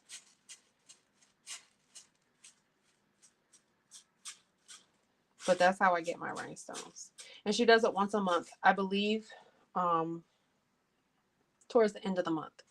I'm not for sure. If Patrice or Demps is still here, can one of you guys drop the dates for this month's buy-in? Because I know it's at the end. I just don't know the exact dates. She typically has her buy-in open for a week, I believe. So you go in, you place your order. You know, it takes a certain amount of time to get it because she doesn't like, I mean, she has a couple of the rhinestones that are available for the buy now, which is you can go in, you can place your order right now and you can get the stones right now. But it's not all of her colors. It's only select colors. So she doesn't have them all like that. But for the buy-in once a month, you just go in and you place an order with the colors that you want. Once the buy-in is closed, she takes everybody's orders and then she places one big order for all of the rhinestones to make sure that she accommodates everybody's colors, and she pays for it. Then after she's placed the order, she has to wait for them to ship. And you know, they're coming from China, so that in itself takes some time. They come from China, and then once she receives them from China, she boxes them up in these gorgeous little boxes. These are called ice boxes. You can get them like this. I believe you can still get them like this. Nope, not like that. I don't think you can get them like that. I believe you can still get them like this. Y'all, I buy these, okay? Anytime I place an order, I'm getting a big one. I just want a big one, okay? I believe she still has these. They may be called ice chips. Somebody correct me if I'm wrong, but you can place them for smaller, like this. However you want to do it. Okay, she has multiple options to place an order for rhinestones on her website. Just go there and, you know, browse around. Because I see the date is June 30th through July 9th. So you still got some time to save up some coins for the next buy-in. But yes, that is where I get my stones. And like I said, anytime I place an order, I buy like, I don't know, maybe 3 or 4 colors at a time in the big boxes. So I didn't like buy all of these colors at one time. I buy a couple at a time. I love rhinestones, but I'm gonna be 100% honest. I hate brushing them in.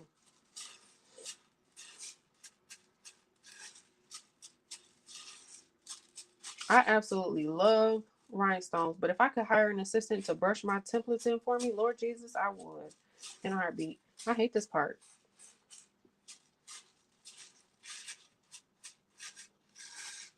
My back hurts.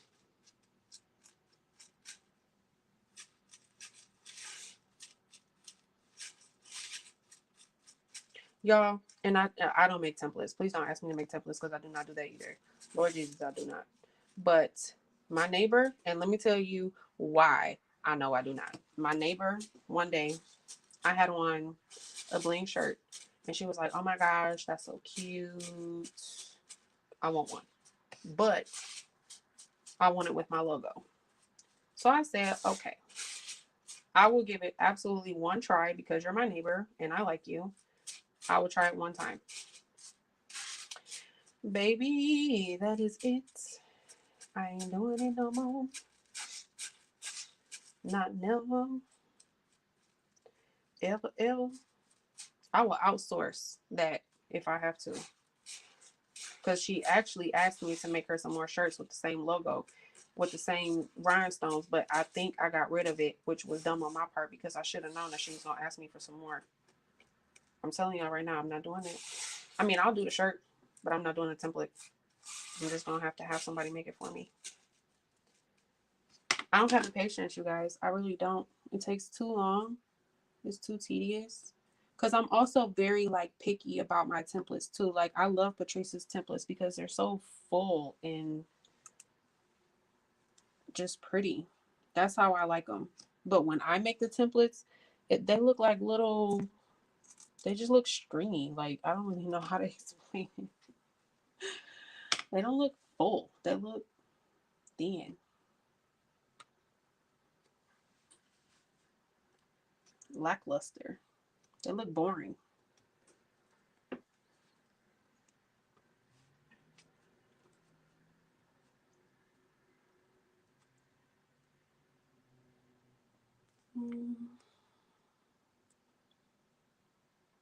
These Labradors are hard to see.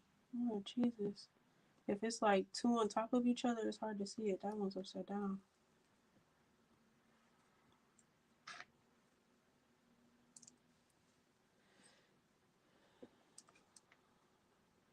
I hope my face not all on the camera, but I can't see the ones that's on top of each other.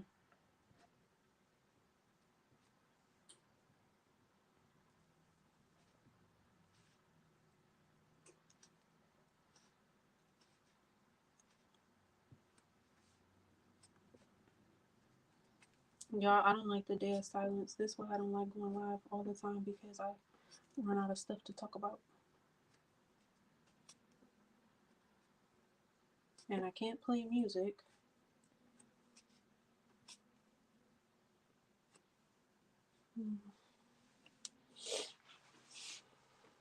They will make you cross-eyed. They really will. These Labrador are beautiful, but Lord Jesus.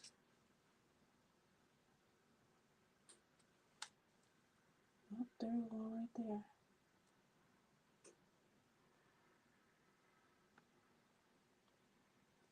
I think I was on Delonda's live the other day when we were in Indianapolis, and she took a picture with her camera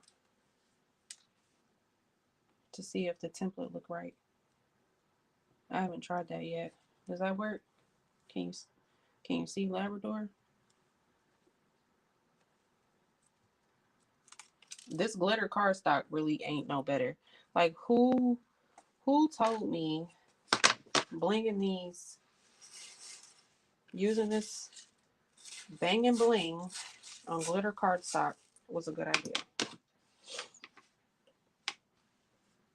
Because I really just thought that they were all filled in, but there's literally like 6 still missing.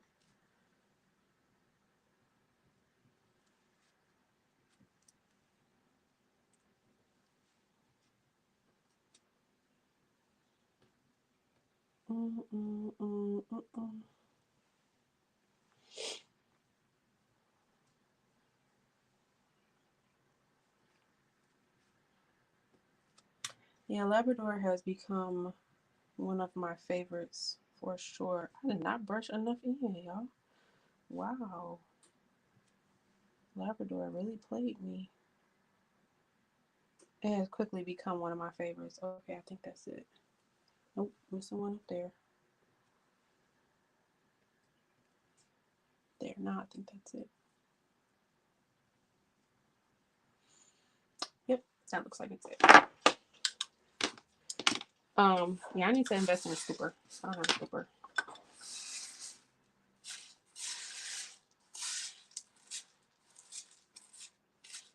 Somebody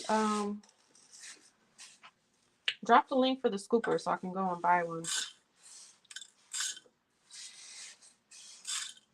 Is it on Amazon? I can come back to the comments and get the link for it.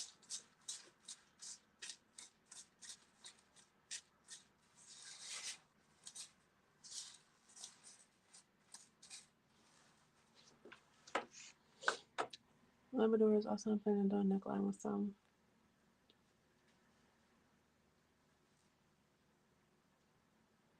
She used her camera to check the holes. Okay. Marilyn, what might have been you who said to use the glitter cardstock with the bling? Probably. I do believe I think I seen you use the black glitter cardstock. But I don't know. Maybe we should rethink this decision. It's a little too much. Or I can just keep up with my flock. I could do that too. So I don't have to use the cardstock. I'm dropping some. Oop, oop. I dropped some stones. Okay.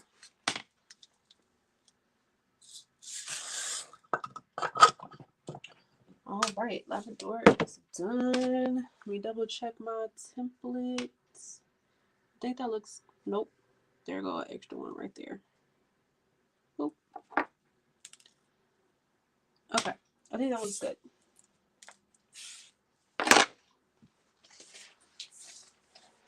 So I'm going to go ahead and use the big KTM mask. Well, this big piece that I had sitting over there. It's at $1.25 tree in the cooking section. Gotcha.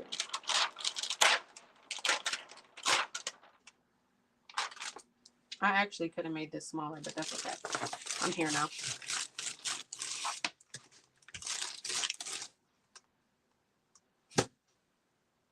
missing a stone right there. How did I not see that? That's so crazy. These ones too.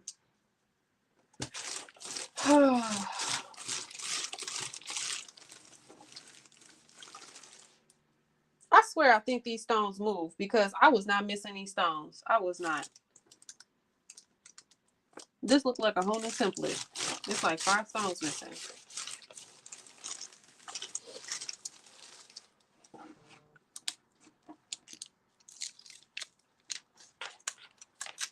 It's all right. I'm just gonna have to place them.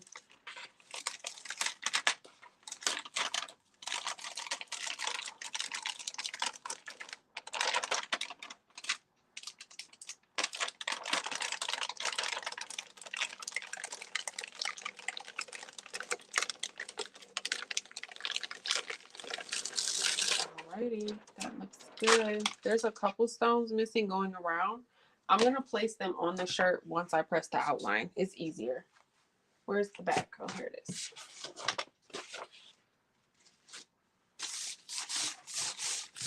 Okay. There is our outline. Let's go ahead and remove the tape and we will do our next piece. Where are we at? Almost 2 hours? Is that good or bad? What's a normal live time frame wise? I feel like I'm doing okay. What y'all think? Is it a little long?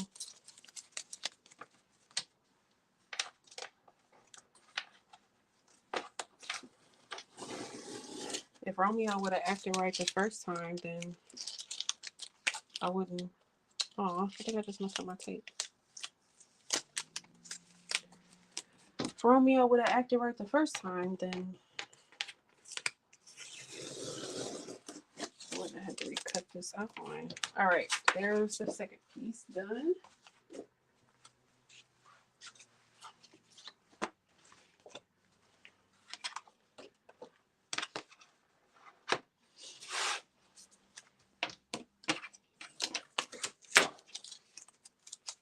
I'm doing okay.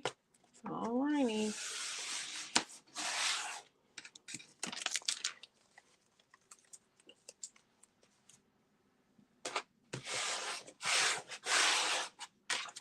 I want to be lazy and not tape all 4 sides, but anytime I have ever been lazy and not taped all 4 sides, literally has bit me in the butt every time. So I'm just gonna do it right because I'm on live and I don't have time to embarrass myself in front of these people.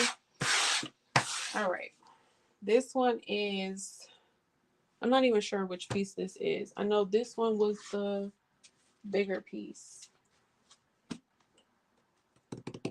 I'm just gonna do, let me see.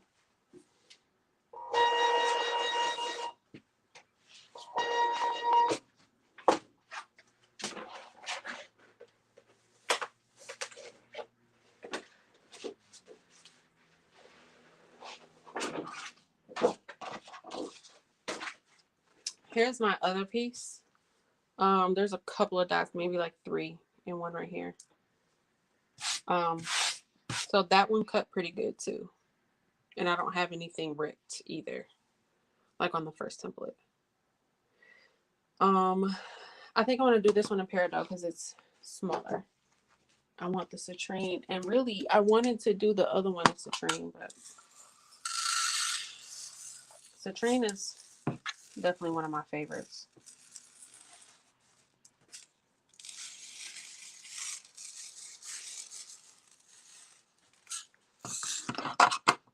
But this is a citrine AB.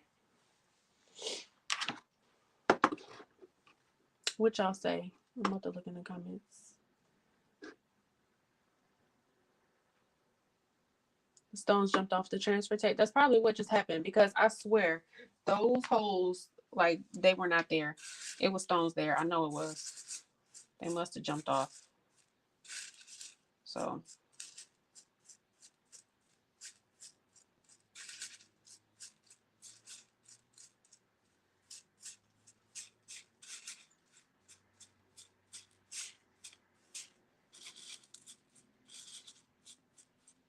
I got that monster brush. I'm gonna try it. I never use it.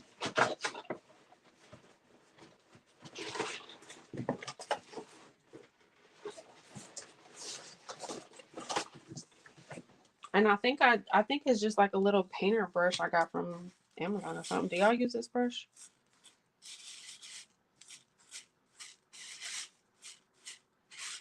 Trying to see if I see a difference. I know the last time I tried it, I did not care for it. But I don't know. It's looking okay.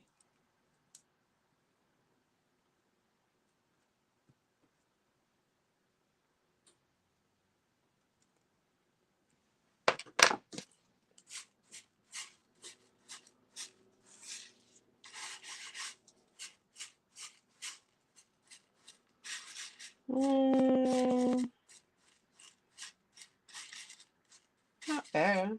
I don't know. Do y'all like the monster brush? Is this a monster brush? Is that what Matt calls it?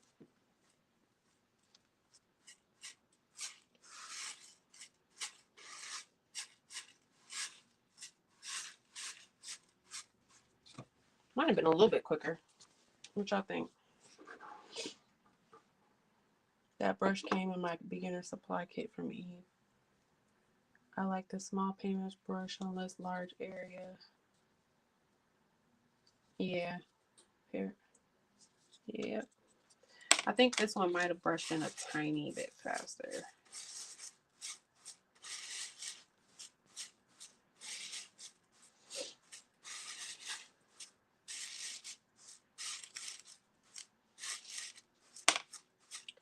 Okay, when you guys brush in stones, are you the type to keep brushing until they're all in 100%? Or are you a stone placerer like me? Like if I brush over a hole more than twice, I'm not doing it a third time. I'm just going to place the stone there. I don't care. I'm not going to keep brushing it. A stone placer downer or a non-stop brusher?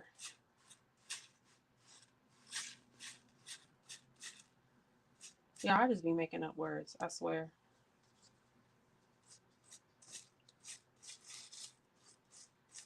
But y'all know what I mean, so.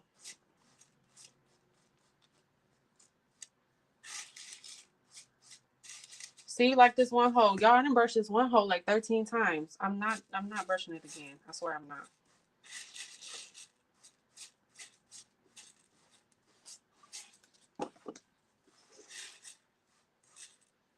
Stone placer. Yeah, I'm a stone placer.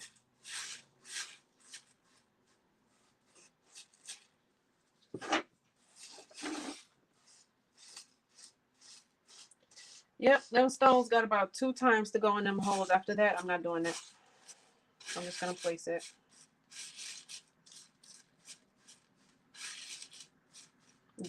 The amount of times I've brushed is the most times I've brushed ever. And that's only because I'm on live. I think, so one time I went live, I don't know if y'all remember, I think it was sometime last year. I think my holes, I had messed up my template and my holes were kind of messed up. So most of my stones did not go in. But they wouldn't brush in. Because I had somehow messed up the holes on my template. And I had to place them all by hand. Alrighty. Move these out the way. And I only got maybe a couple to place. Just one. And there's an extra one right there.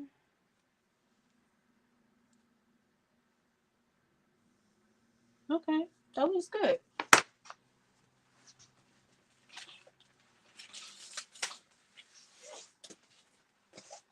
All right, I can go ahead and cut this one in half. I keep brushing unless they're not going in, then I hand place.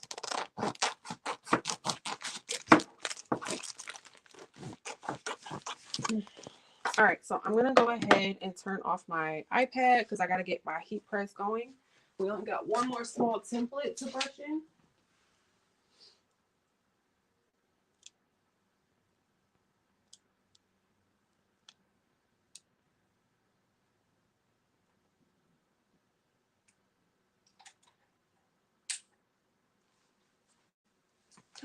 All right, I'm going to just start unplugging some of my stuff because I don't know about y'all's office, but if I have too much stuff going, I will blow a fuse.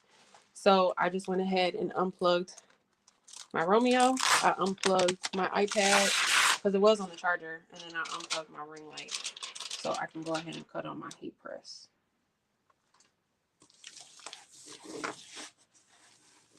All right, that looks pretty good. So I'm gonna cut on my heat press. And it's set to 320 degrees and it's gonna be 12 seconds. Now I got those settings right from Eve's Containers. So hopefully you probably can't see it. It looks like it might be a little blurry. Let me pull up this one. So it says, and then that one, you can't really see it either. It says 320 degrees for 12 seconds. She puts, it says for best results, apply with heat press at 350 for 12 seconds. Oh, my heat press is 320, so I got to up it a little bit.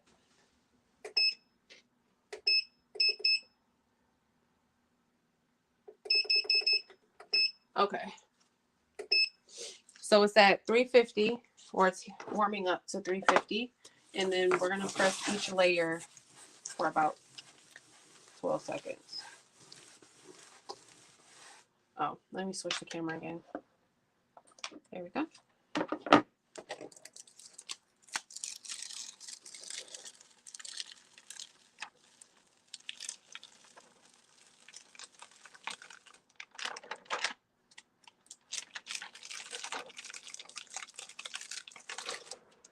Alrighty, that looks good. Let's put the backing on for now.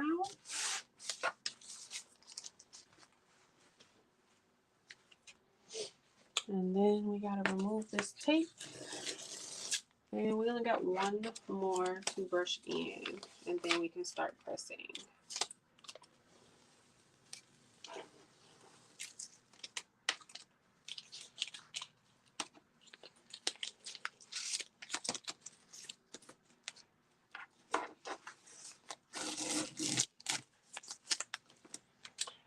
If anybody, if y'all have any questions about the Romeo, definitely go ahead and ask. Oops, come on now. I definitely need to start doing more projects with it. Like I said, I know I have one video where I did print and cut. That was before, so literally right before I did that video, or like right after I did it, I think Cricut dropped the feature where they have the larger print and cut. So I'm pretty sure in that video I was saying like Cricut you can't do large print and cut, and then literally like 2 weeks later that feature was released. So at the time I made the video, you cannot do large print and cut.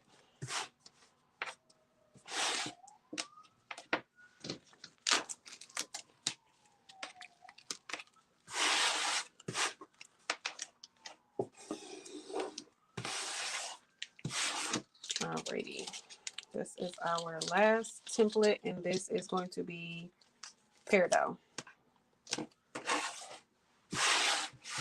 All right, and we're gonna do regular peridot.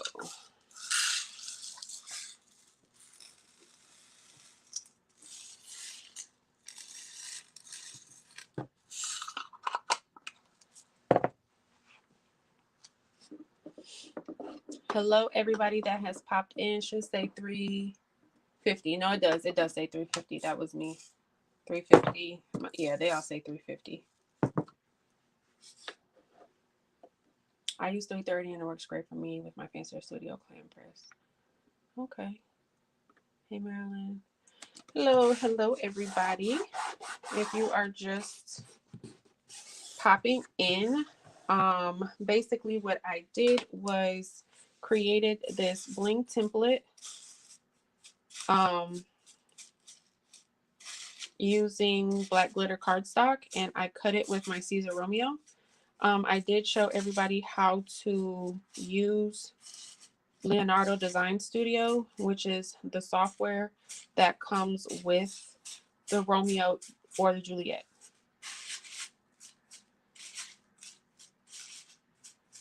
Somebody did ask me if you can actually create rhinestone templates in Leonardo Design Studio. I am not for sure, just because I don't typically create rhinestone templates, but it's definitely something I can go ahead and research and then let you guys know. Maybe I'll try to do one little super simple if they do have the ability, but I haven't tried it yet. I haven't even checked to see if you can. I haven't tried to do any designing in Leonardo Design Studio yet either. So I haven't used it a whole lot, even though I've had it for a couple months. I haven't used it like a ton as far as like the actual like playing with the software. So, you know, I've done a print and cut, I've done cut rhinestone files and things like that, but I haven't, I didn't even pick up my citrine. But I haven't done a whole lot as far as using the software. So I am gonna try to go live more often. So like once a week. It may be different days. It just really depends. I know there's other influencers or other crafters that go live.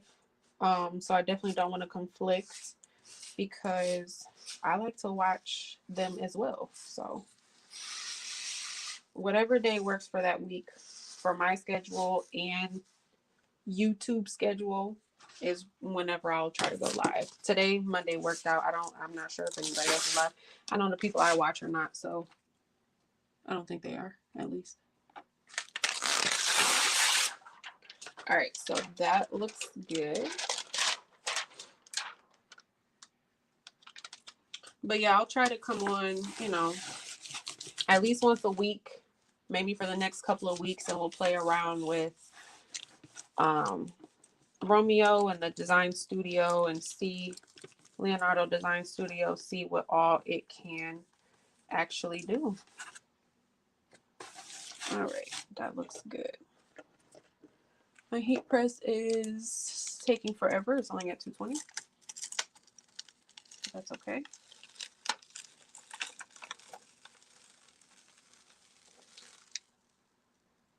Now, what the heck is that? That looks like a dot that I missed. Hold on now.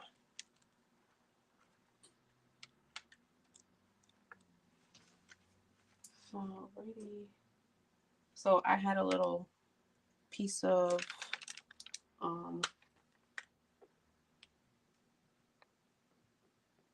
cardstock that was like, it was a hole that was still there. So what I'm going to do is I'm just going to go ahead and place it and then pick it up.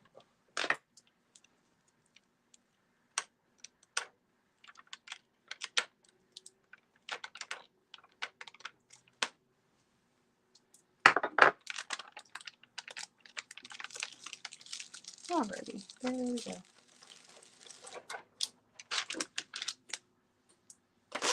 And I'm gonna put the back on. My press is at 245. So what I'll do while I'm still waiting is pick up these stones. My peridot, I have to pick up my citrine and my peridot. A weekly live would be fun. Yes, I will definitely try to go live once a week. And like I said, I'll start off maybe with the Caesar Romeo, play with it, see what all it can do, what all we can do in Leonardo Design Studio as far as like designing. We can see if we can compare it to maybe Silhouette and Cricut. Is it easier? Is it harder?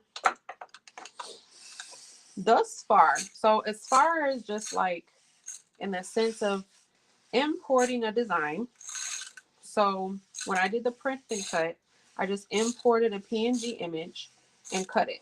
That was very, very simple. As far as like using the rhinestone template, again, it was just a matter of importing and then separating it and cutting it. So what do you guys think in regards to if it was simple with cutting this rhinestone template? Did it seem like easy? I haven't used, so I do have a Silhouette 24-inch cutter.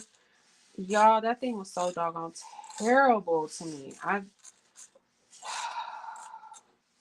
was supposed to do a couple like compare and contrast videos between the Romeo and the Silhouette 24-inch cutter. I can't even find the doggone power cord to it because I dislike it that much. I did not like it. I didn't like anything about it. But do you guys think the design studio seemed easier or harder than like Silhouette or Cricut? Because those are the two that I've used mainly.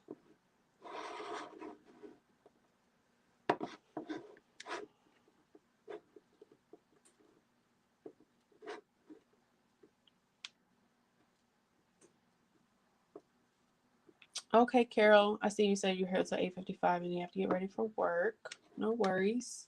Hey, everybody. Hey, Jeff's Craft Therapy.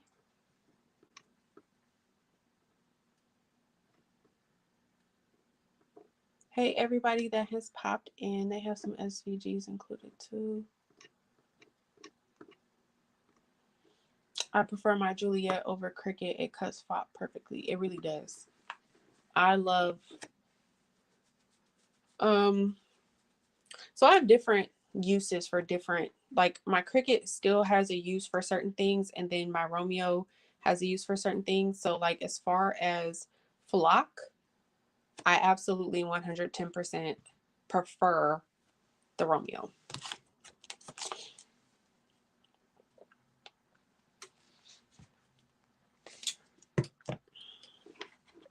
All right, my press is at 303. So we can go ahead and I can start setting up my shirt here. Let me know if you guys can still hear me or cannot hear me.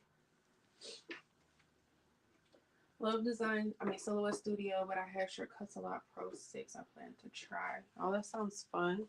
So when I was in Indianapolis, there was this design software, and for the life of me, I cannot remember what it was called now. Was it Corel? I think it might have been Corel. I'm not 100% sure though. But they did this quick little 10-minute presentation on their design software, which I guess is supposed to be similar to Adobe, but a little bit better. And the couple little features that he showed looked really cool. I don't know, if I'll ever get into designing more, because as of my little light is flickering, so I'm gonna turn it off so I don't blow a fuse, because I'm going to be so upset if I get this far and cannot press because I blow a fuse. I'm going to be so upset. I'm just rolling my shirt and I'm going to do a quick pre-press. I'm using I have a Heat Press Nation 15x15. This is the signature pullout. Y'all, I have a new press in the mail. I cannot wait. I'm gonna just go ahead. My pressure is kind of too firm because I was doing puff before I left. That's why. I don't know if you guys saw my Instagram. My husband came with me down to Indianapolis, and I made him a shirt that said Angel B's husband. and I use the Atlanta Puff vinyl, so that's why my pressure is so firm right now. Let me fix that. All right, that's good. But yes, I have a new press in the mail. Cannot wait. I gotta grab my phone so I can see the comments because I can't see the comments. Okay. I love my silhouette for flock now that I got my cut settings together. I was thinking maybe one day I would get I heard the Cameo 4 was good. I was thinking about getting another cutter. I don't know though. Maybe I was thinking about going bigger like a Graph Tech or I don't know. I think I'm set for right now. But we'll see. Yes, it was Corel when they cleaned the image with the one click. Yes, girl, that's what I'm talking about. The way like they clean this image. I'm still at 330, so I'm waiting for my press to get up to 350. But basically they did like this little 10-minute presentation using their software, and it looked similar to Adobe, I believe, which I don't really use Adobe that much, but basically they got this PNG image from, I believe it was Google. Don't quote me on that. It might have been Google, may not have been. But they had this image that was kind of like rough around the edges. So basically, if you went to cut the image, the edges, they weren't like clean. They were kind of jagged. So let's say, for instance, if you wanted to cut that out of vinyl and you were using your Cricut machine, it would just be sitting up there doing like this, like, you know, kind of when it makes that weird sound and it takes forever. It wouldn't have been like a clean, you know, cut like that. So basically what they were showing is in their software, you upload that image to clean those edges. You would upload that image and then you would just basically, it was one click of a button and all those edges were smooth and they weren't jagged anymore. It was so clean and quick and easy. It definitely had me intrigued to their software on if, you know, if I go to designing, because y'all know I love Canva. For those who are like OGs and have been with me since my channel started, I've been in Canva, have loved Canva, haven't had any issues with Canva. Canva do a lot now. Canva is that girl, okay? Canva do a lot. And I got to get y'all some new tutorials on Canva because since the last video I posted about Canva, let me tell y'all, there has been so many updates and new features. Maybe, you know what? Maybe I'll do a couple lives on Canva and just do some screen sharing because there's so much. There's so many new things to Canva Pro. Even since my last class, I'm at 340, so we almost there. But even since my last Canva class, I haven't had a Canva class in like a year, maybe a little bit longer. Even since my last Canva class that I had, there has been so many new changes and updates. It's like, I don't know. Y'all, Canva is that girl, okay? Let me look at the comments. I have a brother, DX125 scan and cut, and it cuts great too. I plan to use small pieces with his. Okay, sounds cool. I've had success with scan and cut. Haven't tried to do the rhinestones on my Cricut. Scan and cut, is that for, what is that? Is that for Cricut?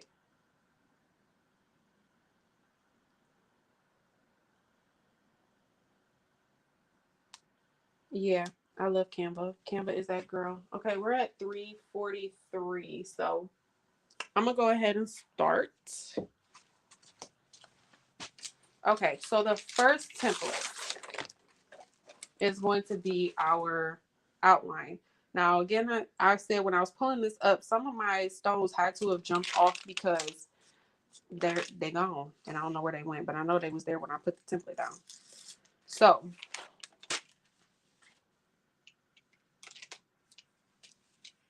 what I'm going to do is I'm going to put the outline first. I know that between this outline template and I think it was one other one, I think maybe the red one, there was a handful of stones, maybe like less than 10, not a whole lot, that I know I need to place by hand onto my shirt. So what I normally do is I will press all of my layers first. There's an extra stone right there. That's not gonna work, Playboy. Hold on now.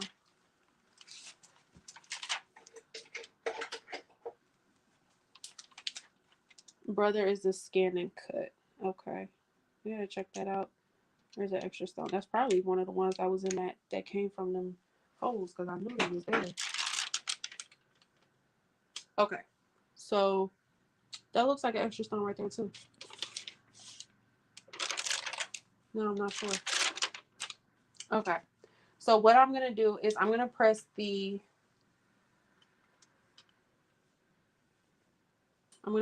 outline. That looks it's a little high. I'm gonna press the outline first. Then obviously I'm gonna press the inside the inside pieces.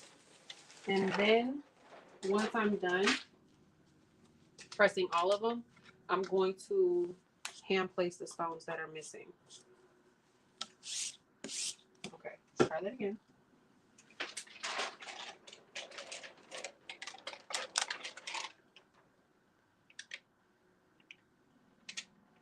Okay. I'm just eyeballing it because the shirt is for me. And if you've been here any moment in time, you know if my crafts ain't perfect for myself, I really don't care. Okay, that looks good.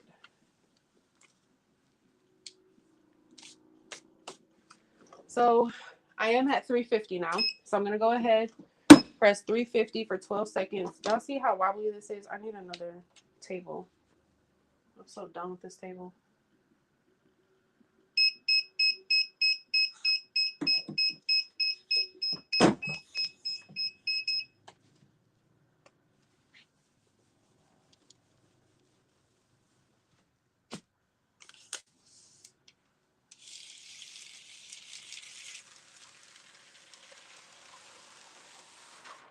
Alrighty, that looks good. And this piece of transfer, I can definitely use again. So I'm just gonna push this off to the side. I'm not gonna touch that. Okay. There's the outline. Ooh, that looks so good. Come on, Labrador. All right. The next one is going to be this red one. Now, the reason I'm choosing this piece is because you can kind of see most of it. If you look at this piece here, like it's kind of harder to tell where this piece goes because there's less stones. Whereas this piece has more stones, I can tell where this is supposed to go. So I'm gonna press this one next. When it comes to layering these kinds of templates, you just want to try to do it the easiest way possible. And then when I do it, I start with this side and I'm kind of like placing it down.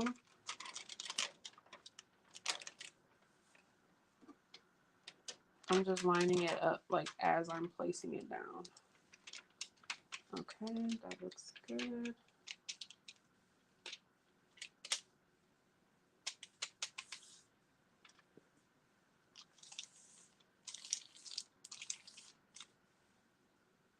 Okay, that looks good. I do have a couple stones exposed here. I don't want those to get damaged, so I'm just going to cover it with a piece of parchment paper and we're going to press it. Same time temp, 350, 12 seconds. Thank you, Carol, so much for watching. I appreciate it. Have a good evening.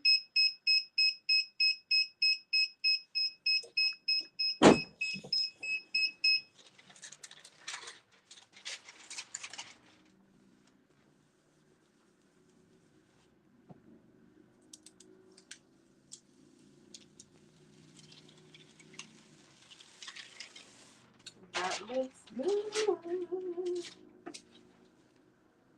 Okay, so the next one I'm going to do is this yellow one, the citrine, because, oh, maybe not. No, okay, I can see where it goes. It goes like this. Okay, so I'm going to do citrine next because this has more stones than the green one. So this will probably be a little bit easier to figure out where it goes over the parallel. And then same thing. I start I go left to right. So I'm placing this part down first, making sure it's lined up. And then as I'm placing it down, I'm just making sure that each piece lines up.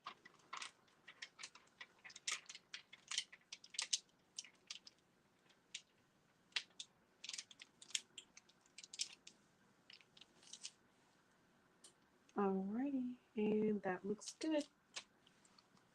Same thing, I have stones here. I don't want those to be damaged, so I'm gonna go ahead and press.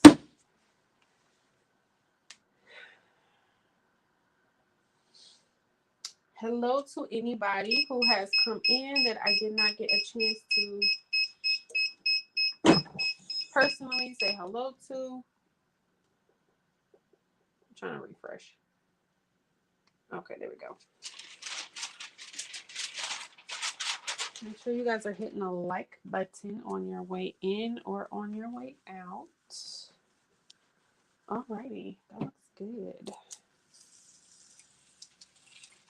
Come on, Citrine. Yes. I love Citrine. I actually try to purposely find templates that I can use Citrine in because I love Citrine that much. And y'all know I don't really like, well, maybe y'all don't know because I have yellow in my office and sunflowers. Like yellow for some reason has grown on me. It's so crazy because when I was younger, I hated yellow. But as I have gotten older, like sunflowers are, where did this little piece of flower, this little piece of cardstock come from? As I have gotten older, yellow has become one of my favorites. It's like one of my brand colors now is blushing yellow. And I love sunflowers. I literally have a tattoo of a sunflower on my ankle. This citrine got me in a chokehold. I want a neon neon yellow sign to go on my backdrop for like when I do my video intros. I just haven't gotten around to finding somebody to do it. I could probably find somebody on Etsy. All right, so this green one is missing like a couple stones as well. I'm gonna have to hand place the peridot. I'm gonna have to hand place a few Labradors that jumped off my transfer. And I think that might be it. Okay, and that looks good too. Alrighty.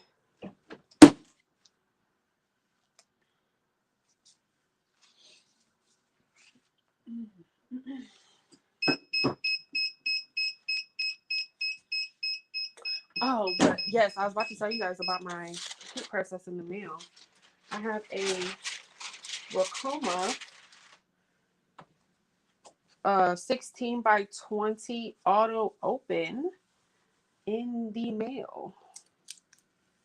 And I am so excited. I have had this 15 by 15 press for 3 years, 4 years. How long have I had this press? Now I will say this press has it has done me well. Okay. Here, let me show you guys the stones that are missing. Hopefully you'll be able to see it. Ooh, okay, so you see here, there's like a couple missing here that were not on my transfer. So what I'm gonna do, I'm just going to, it's not that many, so I'm just gonna place them by hand. Where's my Labrador?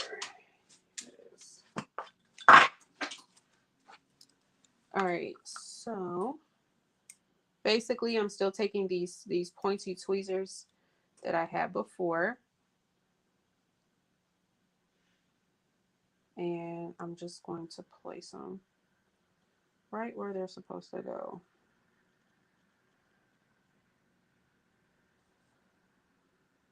And then we'll do one more press.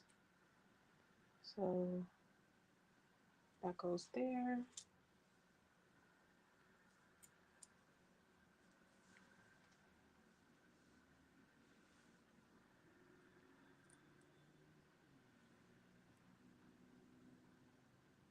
Y'all, this press is hot.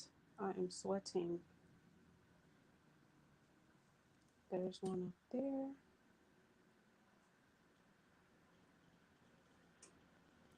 There's one down here.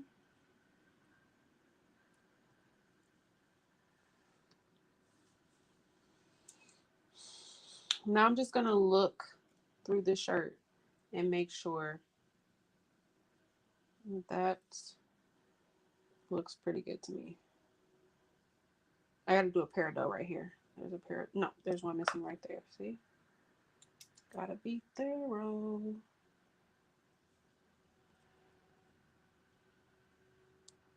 Okay. That looks good.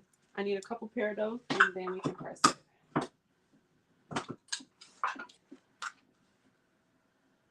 Hello, everybody coming in. I'm just about finished. When I was pulling up my transfer on some of these layers, some of my stones jumped off my transfer, or maybe I missed it. I don't know, one of the two.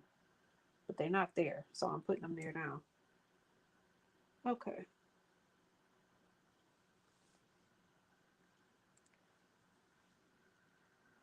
That looks good. I think I'm good.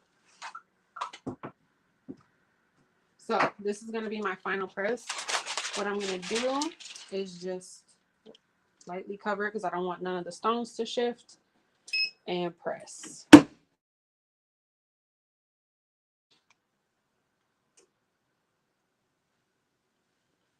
So yes, my new press is in the mail, the auto open. I cannot wait to have an auto open. I can't stand having to lift up my press, the top of it. Oh, you guys, it's so pretty. Oh, it's so pretty. I'm gonna switch to the good camera with the good lighting so I can show y'all.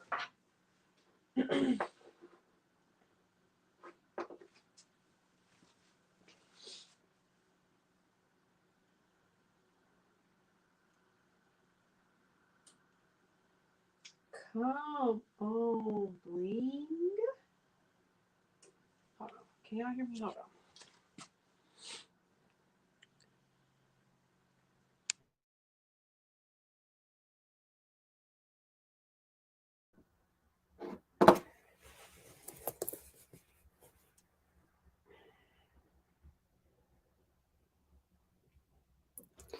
Come on, bling. Come on. Somebody said shimmy.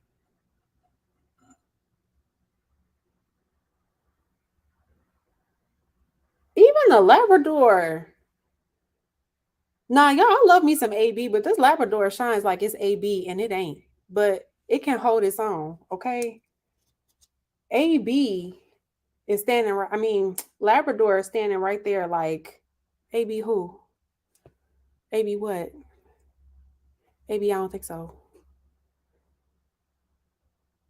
Okay, so for those who missed the colors, we got Labrador for Juneteenth and the outline. The red is light cyan. The green is regular peridot. And the yellow is citrine AB. That looks absolutely amazing. Even this shirt, look at this shirt. Now this one right here, this color combo got me in a chokehold too. I don't know if y'all can hear that. Can y'all hear that? Let me move that over because I was about to irritate me. This one is this color combo got me in a chokehold too. This is Violet Volcano and Violet Ice. And then again, just to refresh, I got my templates from Miss Patrice. Everything is linked down below. All the materials from today's live are linked down below. The template, let me cut my heat press off because it's hot up in here. But yep, the template was from Patrice. Got that down below, or the link is down below. The rhinestones are from Eve. Her store is linked down below. this template for this shirt. I don't have it linked, but this one is Maryland's, I believe. This one, yeah, this one was Maryland's template. Yes, yes. All right, let me see if there's any questions before I leave because I'm about to get out of here. 2.5 hours.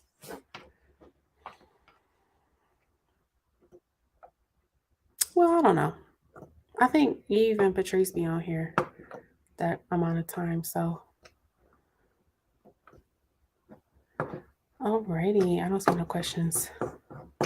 All right, you guys, that is all that I have for this live. I really enjoy being on live with you guys. If y'all have any specific questions about the Romeo, please let me know. Like I said, I am going to try to do more lives at least once a week. And I want to really kind of play with the Romeo some more so that we can all learn it. Specifically the Leonardo Design Studio. I know people was asking me about rhinestones and then also being able to design, like actually design in the software, which I have not done yet. So we can go ahead and play around with that. I plan on showing you guys some Canva stuff too, because like I said, Canva is really, I mean, Canva was dope before to me, but it is really just, it's really just that girl to me. Great live. Your timing is way better than mine. Okay. All right. Well, I didn't do too bad then. All right. Well, that's all for today, guys. I still have to drive home. If you don't know, I don't craft at home. I do have a studio, so it's getting dark out. And I still have to drive home. So I'm gonna head up out of here. But thank you guys so much for watching, for sitting here with me while I struggled with Romeo in the beginning, but he got it together and we figured it out. All right. Hopefully I see you guys next week. I don't know what day. I don't want to commit to a day yet, but I will try to come on next week. Eve, did you see the shirt that I did, Eve? Look at my shirt. Look at my shirt, Eve. I need some emerald. I missed the last buy-in, Eve, but I gotta get some emerald up in here. All this bling and I don't have no emerald up in here. That's crazy. Is there an emerald AB?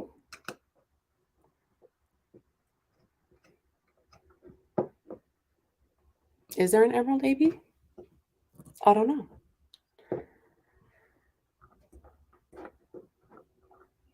But I need both of them if there is. I need both.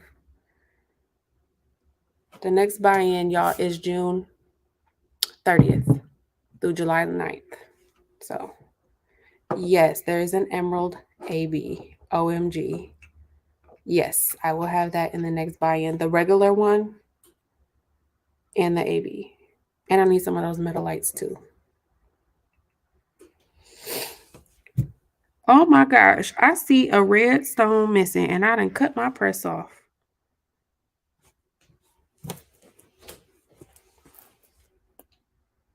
Right there. It always be at least one. It's all right. I'll probably do it tomorrow because I'm not cutting that press back on. All right, you guys, I'm getting out of here. Good night. Thank you so much for watching. Love you guys. Bye.